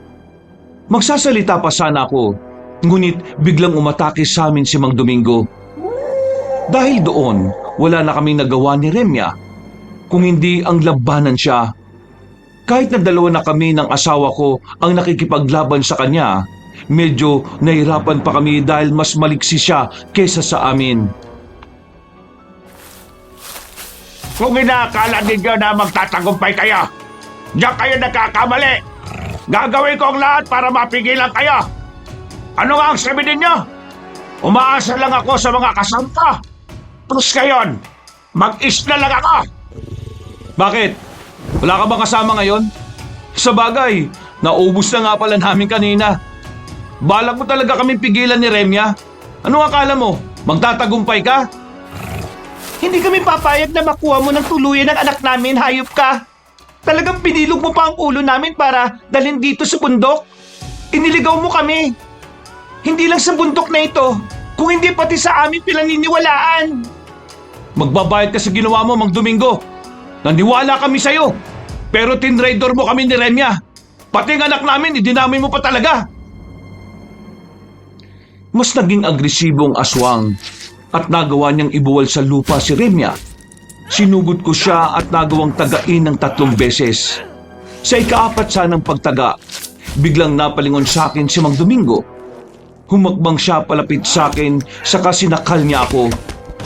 Mang ibabalibag na sana niya ako nang bigla siyang napasigaw na naging rason para mapakawalan niya ako. Nung ko lang din nalaman na kinagat pala ni Remya ang binti ng aswang. Mang aapakan na sana ni Mang Domingo ang asawa ko sa tiyan nang biglang dumating si Ka Olgario. Tama na yan, Domingo. Huwag mong sasaktan ng mag-asawang babay lang yan. Nandito lang sila para kumuha ng gamot para sa anak nila. Hindi ka, Olgario. Hindi ka papayagan na magtagumpay sila. Banta sila sa aming mga aswang. At sa susunod, magiging banta rin sila sa inyong mga ermitanyo. Pero mga bababait sila. Wala silang masamang intensyon sa pagpunta rito sa bundok na ito. Binigyan ko pa nga sila ng puso ng usa para maging regalo kay Tandang Mamerto eh. Teka, si Tandang Mamerto nga pala. Ano na nangyari sa kanya? Tingnan mo, Kaulgaryo. Ginawa nila ng masama ang matandang ermitanyo. Talagang napakasinungaling mo, Mang Domingo. Ikaw ang gumawa ng masama sa kanya eh. Nilagyan mo ng laso ng puso ng usang kinain ni Tandang Mamerto. Ano? Ginawa mo yan, Domingo? Bakit? Ano ang binabalak mo? Gusto mong ako ang paghinalaan na lumason sa kanya? Pagkatapos, mag-aaway kaming dalawa? Mukhang yan nga po talagang pinaplano niya, Kaolgaryo. Gusto niyang sigurong magari-harian sa dalawang bundok. Balak niya siguro na gawing kuta ng mga aswang ito. Napakasama mo, Domingo. Hindi na sana ako nagtiwala sa'yo. Hindi ako papayag na hindi ko maiganti si Tandang Mamerto. Pagkawikan ni Kaolgaryo noon, inatake niya si Mang Domingo. Napaangil naman ng aswang at sinalubong niya ang ermitanyo. Noong mga sandaling yun, nilapitan ko at inalalayan si Remya para makatayo. Minabuti na rin namin maging alerto para makatulong kagad kay Kaolgaryo kapag kinakailangan. Si Tandang Mamerto, sa palagay mo, mabubuhay pa kaya siya? Malubha kaya ang lason sa katawan niya? Yan ang hindi ko alam. Hindi bale, kapag natapos na ang laban ni Kaolgaryo at Mang Domingo, hikayatin natin ang ermitanyong yan na balikan na matandang yon. Sige, mas mabuti pa nga, Rustico. Nag-aalala ko sa kanya eh. Kahit pa na sabihin nila na masama siya, itinuro pa rin niya sa atin ang gamot para sa karamdaman ni Peter. Tama ka riyan, Remya. Hindi bale, isa siyang ermitanyo at panigurado na hindi siya madaling mamamatay. Baka nga nagawa na niya gamutin ang sarili niya eh. Teka, tingnan mo, Rustico. Parang nadidihado si Kaolgaryo. Hindi pa pwede. Baka matalo siya. Hindi tingnan mo, mas malakas siya kaysa kay Mang Domingo. Kahit na anong pilit ng aswang na masunggaban siya, nagagawa pa rin niyang umilag at manlaban. Oo nga no. Kung ganun, magiging madali para kay Kaolgaryo na matalo ang aswang na yan. Dito ka lang lalapit ako sa kanila. Gusto kong ako mismo ang papatay kay Mang Domingo. Sisiguraduhin kong hindi siya mabubuhay pa. Sige, ikaw ang bahala. Basta, kapag nasiguro na nating wala na siyang buhay, babalikan natin si Tandang Mamerto Napatango ko kay Remya. Noon din, lumapit ako sa dalawang naglalaban. Sakto naman na napabagsak na ni ermitanyo si Mang Domingo. Kaya pumwesto ako sa gilid ng aswang. Bahagya akong napaluhod habang si Kaolgaryo na may nakamba na tatagasan nila lang kapag kumilos yun ng masama. Nakita kong naging mas mabalasik ang itsura ng aswang nang malamang niyang naroon ako. Tingnan mo ngayon ang sarili mo. Masyado ka ng kawawa. Yan ang nababagay sa mga katulad mong traidor. Nagkataon lang na naunahan ako ng ermitanyong yan. Kung hindi, baka nilantakan ko na ang laman loob niya. Alam ko naman na hindi mo magagawa yan eh. Duwag ka kasi. Umaasa ka lang sa mga kasama mo. Ngayon mag-isa ka na lang. Para kang tuta na pwedeng sipahin kahit na anong oras. Hindi mo magagawa yan. Alam ko naman na hindi mo ako malalabanan na mag-isa eh. Diyan ka nagkakamali. Marami na akong pinatay ng mga aswang. At hindi ako magdadalawang isip na patayin ka. Lalo pa ngayon na alam ko na ikaw pa lang may pakana kung bakit nagkasakit si Peter. Dapat lang nun sa kanya. Marami na kayong pinatay na mga kauri namin. Ang ilan sa kanila ay may mga pamilya pang naiwan. Mga wala kayong awa. Eh bakit? Naawa ba sila nung biktima sila ng mga buntis at may sakit? Hindi naman Kaolgaryo, kung maaari sana, ako nang tatapos sa aswang na ito. Ipabaya mo na lang siya sa akin. Ikaw ang bahala. Basta mag-iingat ka ha. Umalis si Kaolgaryo sa kanyang pwesto. Noon din, tinadyakan ko ang aswang sa tiyan niya. Napaangil naman si Mang Domingo. At nang akmang babangon sana siya, tinaga ko siya sa kanyang dibdib. Nagalit siya sa akin at sinabihan niya akong hayaan siyang makatayo at maglaban kami ng patas. Napailing naman ako pero hinintay ko siyang makagalaw. Nung bahagya na niyang naiangat ang katawan niya, Bumwelo ako at buong lakas ko siyang tinaga. Bumagsak siya sa lupa at napatitig ng mabalasik sa akin. Ang kaya mo, lalaking pamailan. Palang araw, may isa ring aswang o kahit kasamaan mo ang magtatraidor sa'yo. Alam kong hindi mangyayari yan, Mang Domingo. Kahit kailan, wala pa akong tinraidor. Hindi katulad nyo na kayang magtraidor para lang sa pansariling interes. At paano ka naman nakasisiguro na walang magtatraidor sa'yo? Malawak ang mundong ginagalawa natin. At kayong mga tagapamagitan ng mga mortal at mga elemento ay madaling maiipit sa mahirap na sitwasyon. Tingnan na lang natin kung mangyayari ang iniisip mo. Aswang ka lang naman at hindi isang manghuhula. Patayin mo na ako at baka malingat ka ulit. Kapag binigyan mo pa ako ng isa at huling pagkakataon, hindi ko yon sasayangin. Uubusin ko kayo, pati ang lahat ng mga kalahi ninyo. Salamat naman at binanggit mo yan. Ngayon, mas magkakaroon ako ng rason para tuluyan ka ng patayin. Inasinta ko ang leeg ng aswang at bago pa man siya makapagsalita ulit, buong lakas ko siyang tinaga. 2 beses ko yung ginawa at tumigil lang ako nang humiwalay na ang ulo niya sa kanyang katawan. Napailing na lang si Ka Olgario sa ginawa ko. Samantala, humakbang naman palapit sa akin ang asawa ko. Mabuti nga sa kanya yan. Yan ang dapat sa mga nilalang na katulad niya. Ngayon, ang problema na lang natin ay kung paano gagaling si Peter. Oo nga, kapag nakuha na natin ang halamang gamot na sinasabi ni Tandang Mamerto, makakauwi na tayo. Kailangan nang bumalik na sa normal si Peter. Teka, si Tandang Mamerto nga pala. Baka napano na siya. Kailangan niya ng tulong natin para mawala ang lason sa katawan niya. Talagang napakawalang hiya ng aswang na yon. Ang galing talaga niya. Nagawa niya tayong iligaw at paglaruan. Itandang Mamerto nga pala, nasaan siya? Punta natin siya at baka magamot ko pa siya. Kung ano man ang lasong ginawa ni Mang Domingo, kailangan mawala yun sa sistema niya. Hindi siya po pwedeng mamatay. Oo nga, tara na po. Baka may iba pang aswang na lumapit dito at pagdiskitahan pa siya. Subukan lang nila. Kahit na halos ginawa ng puta ng mga aswang ang bundok na ito, kaya ko pa rin naman silang labanan. Binalikan namin ang kinaroroonan ni Tandang Mamerto. Sa kabutihan palad, naroon pa rin siya. Pero hanggang sa mga sandaling yon, wala pa rin siyang malay. Nilapitan namin siya ng gusto at nang pulsuhan siya ni Ka Olgario, nalaman niyang unti-unti nang humihina yon. Nagiging mahina na rin ang tibok ng puso ni Tandang Mamerto, kaya nabahala kaming tatlo. Ano pong gagawin natin? Kamamatay si Tandang Mamerto. Wala pa po kaming nagamot at nakainkwentro na may ganyang uri ng lason eh. Hindi namin alam kung paano yan gagamutin. Huwag kayo mag-alala. Ako ang bahala. Matibay ang loob ni Tandang Mamerto at marami siyang hawak na testamento. Sigurado na makakaya naman ng katawan niya ang lasong yan. Ano pong kailangan nating gawin, Ka Olgario? Kailangan ko lang siyang bulungan ng orasyon para mailuwan niya ang kinain niya. Kapag nagkamalay na siya na ang bahalang maglinis sa katawan niya para mawala ang lason. Alam na niya kung paano gagawin ang bagay na yon.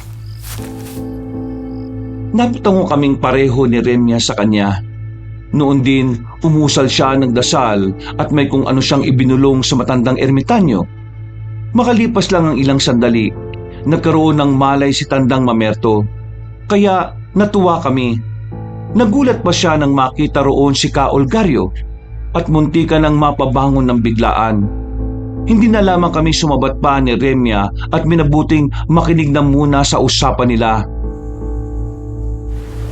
Itay, ang buong akala ko kung napano ka na.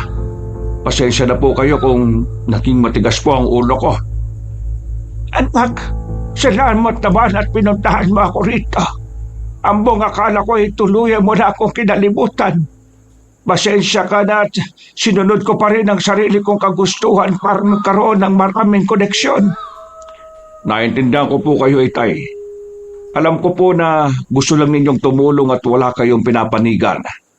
Kahit na ano pa man ang tingin sa inyo ng mga tao at iba pang katulad ninyo. wala kayong naging pakialam.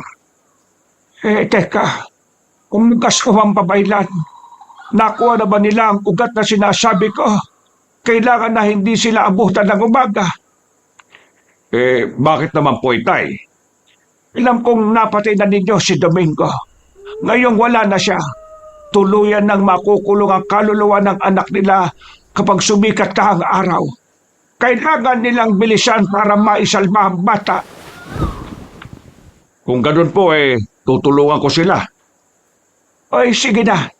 Maghahanap lang din ako ng halamang gamot para mailuwa ko na ang laso na inilagay ng aswang na iyon. Pasensya na kayo. Sa akin nag-ugat ang lahat ng ito. Ang totoo nga po niyan wala talaga kayong kasalanan. Ang kasakiman ni Mang Domingo ang pinagmulan ng lahat ng ito. Teka, totoo bang narinig ko ka, Olgario? Ako mo si Tandang Mamerto? Oo, siya ang tatay ko. Pinatay ng mga aswang dati ang ina ko. Kaya napilitan kaming mamundok dito. Ang kaso, naging magkaiba ang paniniwala namin. Kaya halos isang dekada na rin noon mula nang huli kaming mag-usap. Sige na, anak. Samahan mo na silang dalawa para makuha niyo ang gamot sa anak nila. Huwag kayong mag-aksaya ng oras dahil malapit ang mag-umaga. Muli kaming nagpasalamat kay Tandang Mamerto. Noon din, nagpaalam na kaming tatlo sa kanya. Habang naglalakad pabalik sa kung saan namin nakita ang lagusang puno, nagkwento si Ka Olgario kung paano sila napadpad sa bundok na yon at nagpaka-ermitanyo. Kalaunan, nakarating kami sa punong tinutukoy ni Tandang Mamerto. Kumuha kami ng mga ugat doon na siyang ilalaga namin. Nang makakuha na kami ng sapat, nagpasalamat kami kay Ka Olgario. Gaya nga ng sinabi ni tatay, kailangan magamutan ninyo ang anak ninyo bago pa man sumikat ang araw. Ipahid nyo sa buong katawan niya ang tubig na pinaglagaan ng mga ugat na yan. Sige po, Ka Olgario. Maraming salamat po talaga. Kung hindi dahil sa inyo hindi kami makakakuha ng gamot para kay Peter. Binigyan niyo po kami ng pag-asa ni Remya.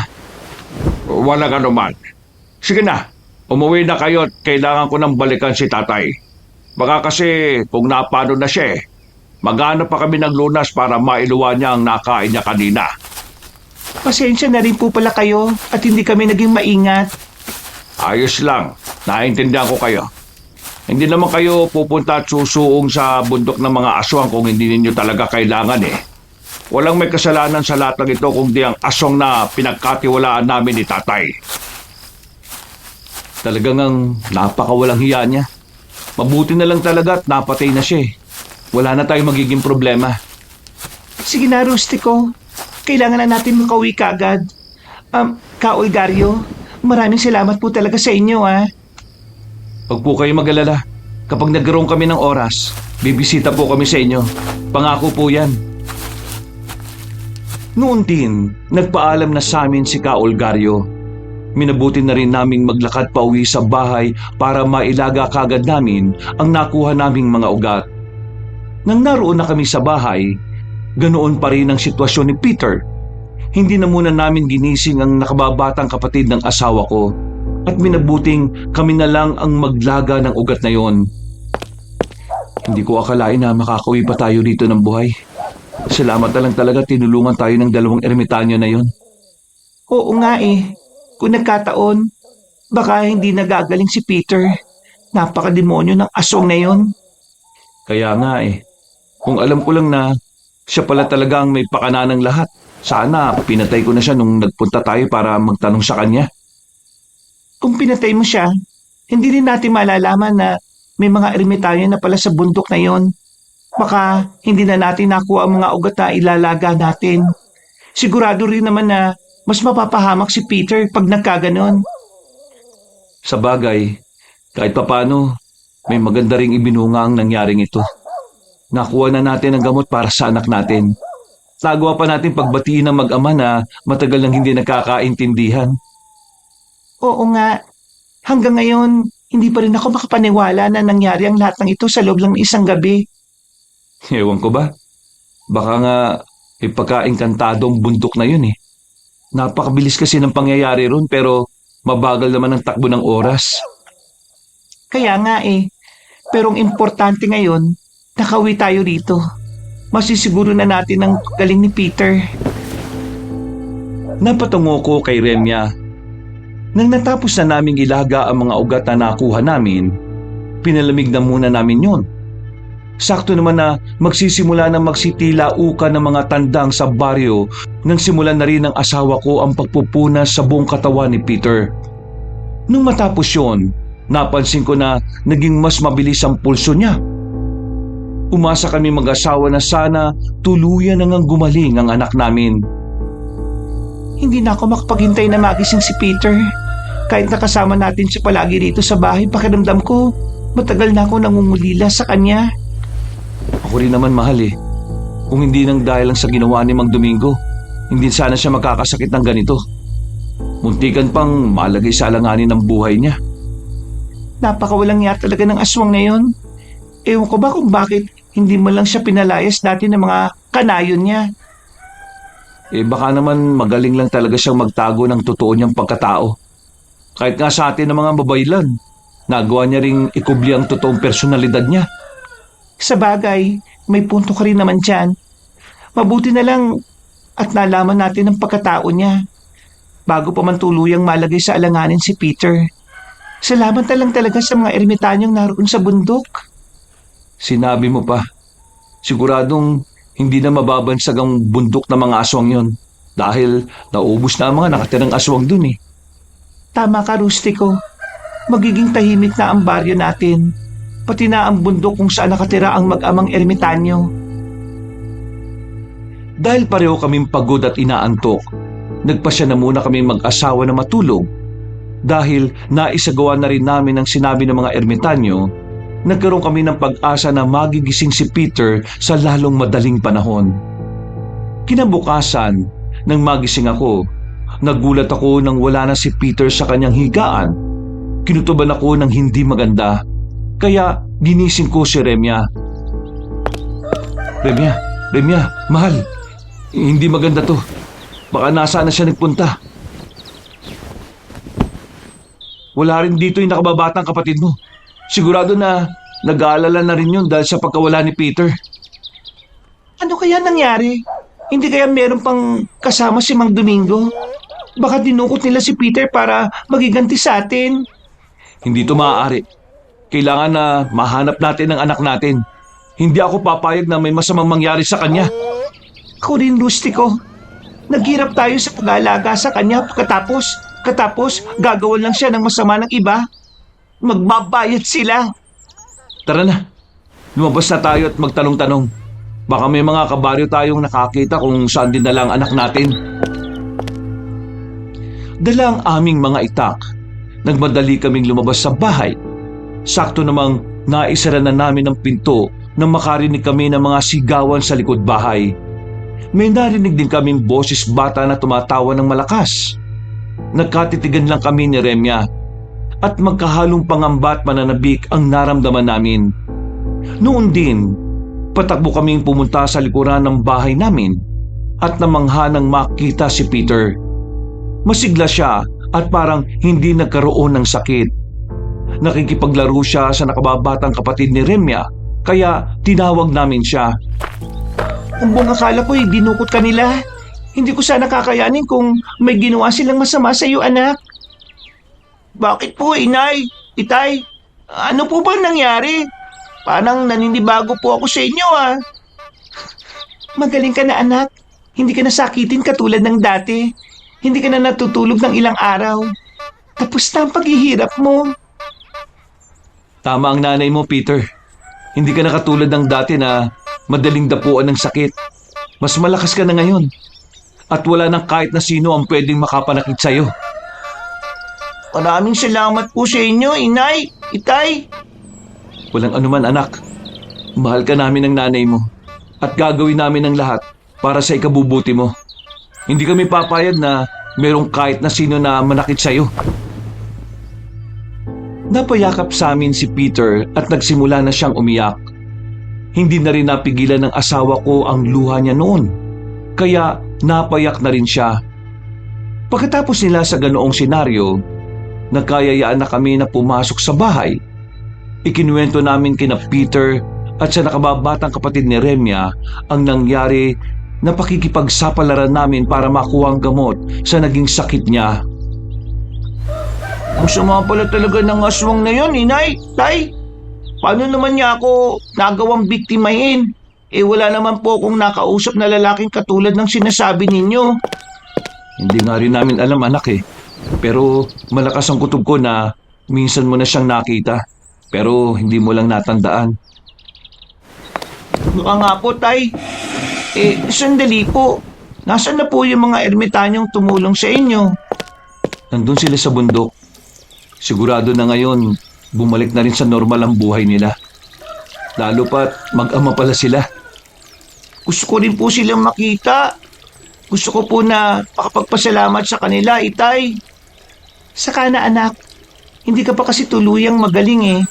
Hayaan mo, sa susunod na pagbabalik namin doon, dadalhin ka namin at ipakikilala ka namin sa kanila.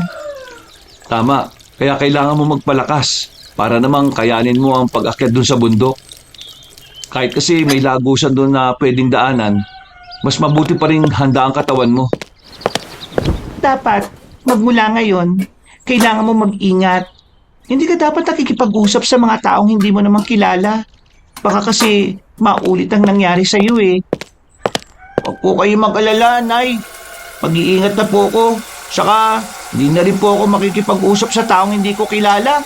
Baka po kasi, yung po ang naging dahilan ng kakasakit ko eh. Malamang, yun nga Peter. At saka, huwag ka na rin masyadong gumala sa kung saan-saan ha. At sumama sa mga kababata mo. Baka mas lalo ka lang na mapahamak eh. Huwag po kayo mag-alala. Mag-iingat na po ako para sa inyo, inay, itay. Natatakot kasi ako sa susunod. Baka mas malala po ang mangyari sa akin at pati na rin po sa inyo. Minabuti ni Remya na magluto ng agahan namin. Nang maluto na yon, ganun na lang ang tuwa namin dahil naparami ng kain si Peter. Sobrang ganado siya noon, kaya alam namin na tuluyan nang mawawala ang sakit niya. Pinauwi na rin namin ang nakababatang kapatid ni Remya dahil kampante na kami na hindi na ulit babalik ang karamdamang yon ng anak namin. Isang gabi, Rustico, iba ang kutob ko ngayong gabi ah. Pakiramdam ko may masamang nangyari sa mag-amang ermitanyo. Ano ngayon ang planong naiisip mo? Alangan namang iiwan natin si Peter dito para puntahan sila. Baka ang anak naman natin ang mapanganib kung magkataon. Yan nga rin ang iniisip ko eh. Ewan ko ba? Baka dahil lang ito sa kakaibang ihip ng hangin ngayong gabi. O sige ganito, dumito ka na lang sa bahay at ako na ang pupunta sa bundok. Aalamin ko kung ano ang sitwasyon nila. Baka kasi kailangan nila ng tulong. Siya, sige. Para naman may kasama rito si Peter. Kailangan na rin kasi nating makasiguro eh. Baka kasi may mga mangyaring masama na naman sa kanya. O sige na, aalis na muna ako mahal. Kumuha ko ng gasera at itak.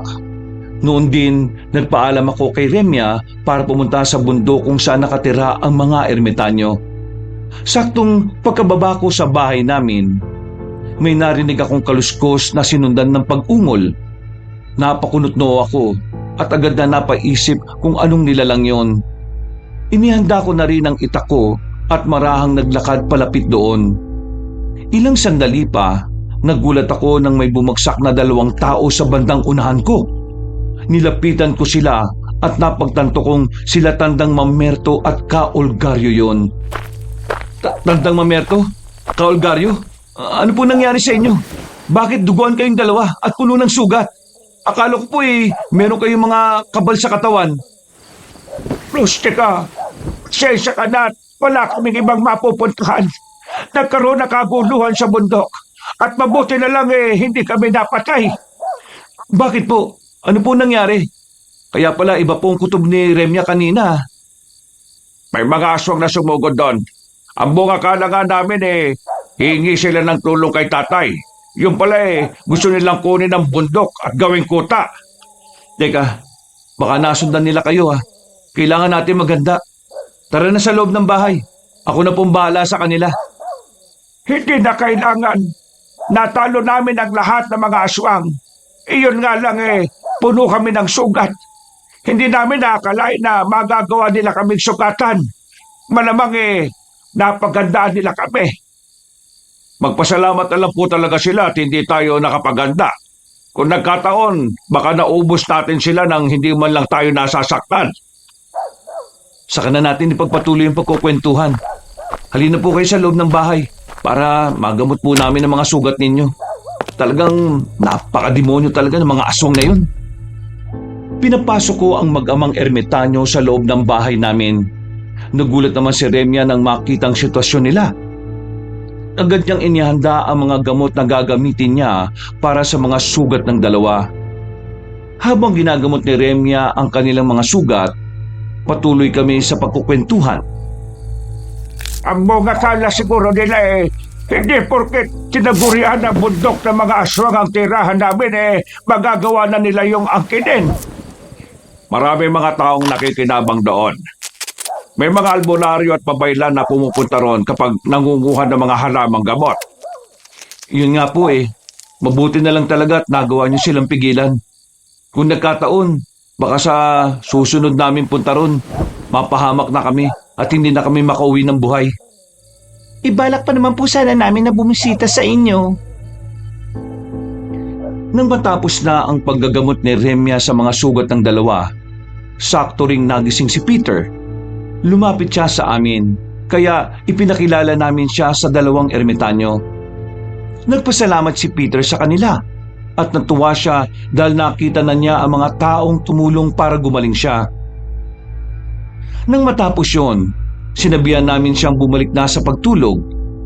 Kaming apat naman, para makasiguro, nagbantay na muna sa paligid. Marami na kami napatay na aswang sa dalawang bundok na yon. Magpasalamat ka lang ang grupo ni Domingo kasi hindi namin sila tinuluyan.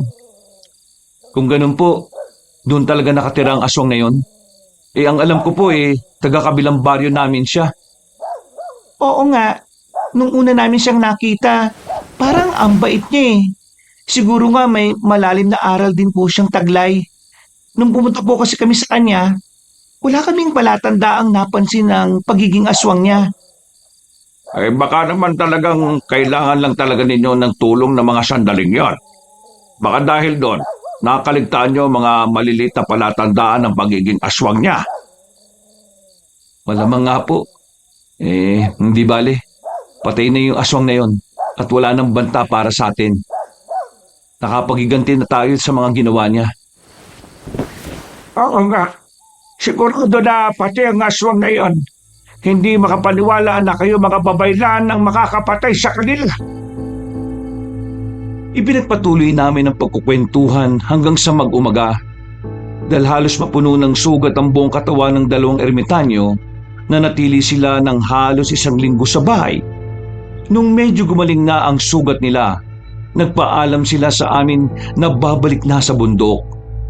Nangako naman kami na pupunta kami roon kapag may oras para bisitahin sila at alamin ang kanilang sitwasyon. Basta, kung may kailangan kayo sa amin ni tatay, huwag kayo magdadalawang isip na puntahan kami, ha? Sige po, Ka Olgario.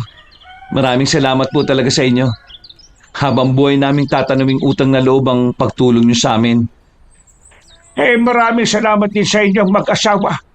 Kung hindi dahil sa inyo, baka natagpuan na lang kaming walang buhay sa gilid ng daan. Walang anuman po, Tandang Mamerto. Mag-ingat po kayo, ha? Kung may kailangan din po kayo, bukas ang tahanan namin para sa inyo. Huwag po kayong mahihiyang pumunta rito. Salamat, Remya. O paano? Mauna na kami sa inyo. Baka may iba pang aswang na pumunta sa bundok Pinanood na lang namin sila ni Remya habang naglalakad sila palayo. Nang tuluyan na silang makaalis, inihandaan namin ang mga kagamitan para sa panggagamot kinabukasan. Dahil tuluyan na rin gumaling ang anak namin, alam namin na pupwede na naming ipagpatuloy ang aming misyon, ang pagtulong sa kapwa. Kinagabihan, matutulog na sana kami nang biglang Nay, parang iba po ang pakiramdam ko. Parang may umaaligid sa bahay natin. Ano mo naman nalaman, anak? Sigurado ka ba dyan? Opo. Para po kasing may bumubulong sa akin na nagtuturo. Ewan ko lang po, bakit ganito ang pakiramdam ko? o sige, dumito na muna kayo sa loob ng bahay. Lalabas ako at aalamin kung anong meron. Mamaya, baka tama ang kutob ni Peter. At baka pasukin tayo ng mga yun. Mas mabuti pa nga, Rustico. Mag-iingat ka, mahal, ah. Bumalik ka kaagad dito sa loob kung kailangan mo ng tulong ko. Sumigaw ka lang. Sige, Remya. Bantayan mo si Peter, ha? Baka may gustong pumasok dito, eh. Lumabas ako sa bahay at nilibot ko ang bakuran namin. Napakunot noo pa ako at napaisip na baka nagkamali lang si Peter sa kanyang kutob. Subalit, nang ikmang papasok na sana ako sa bahay, may nakita akong isang maitim na nilalang na tumakbo palayo. Hindi na ako nag-aksaya ng panahon ko para habulin yon. Minabuti ko na rin pumasok at sabihin kina Remya ang nakita ko. Natakot siguro sa iyo yon. Ang buong akala siguro niya hindi siya mapapansin. Ang hindi niya alam, matalas din ang pandaman ng anak natin. Oo nga. At saka, kung nagkataon na pumasok talaga siya rito, hindi rin naman siya makakalabas ng buhay eh. Peter, anak, kailan nagsimula ang pagtalas ng pakiramdam mo? Hindi ko nga po alam eh. Basta para pong may bumubulong sa akin at nagtuturo. Kung hindi ako nagkakamali, yan na ang gabay mo. Talagang ang nagmula ka sa lahi ng mga babaylan. Balang araw, magiging magaling ka na rin sa panggagamot at sa paglaban sa mga masasamang elemento. Huwag ka mag-alala, Peter, anak. Hindi kami mapapagod sa paggabay sa iyo. Gagawin namin at ituturo ang lahat ng mga nalalaman namin para magamit mo balang araw. Saka kung sakali man na kulang pa ang kaalaman namin, nandiyan naman sina Tandang Mamerto at Ka Olgario na handang magturo sa iyo. Sabihin mo lang kung handa ka na. Pupunta na tayo sa kanila. Talaga po? Sila po ang isa sa magiging guro ko? Oo naman, kapag handa ka na. Sa ngayon, mas mabuti kung ituon mo muna ang pansin mo sa pagiging bata. Maglaro ka hanggat gusto mo. Balang araw, kapag alam mo na sa sarili mo na kaya mo nang maging katulad namin, ituturo namin ang lahat ng alam namin.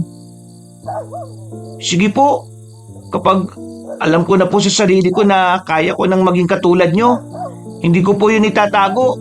Sasabihin ko po kagad sa inyo para malaman kung ano pong dapat na gawin. Tama yan, Peter.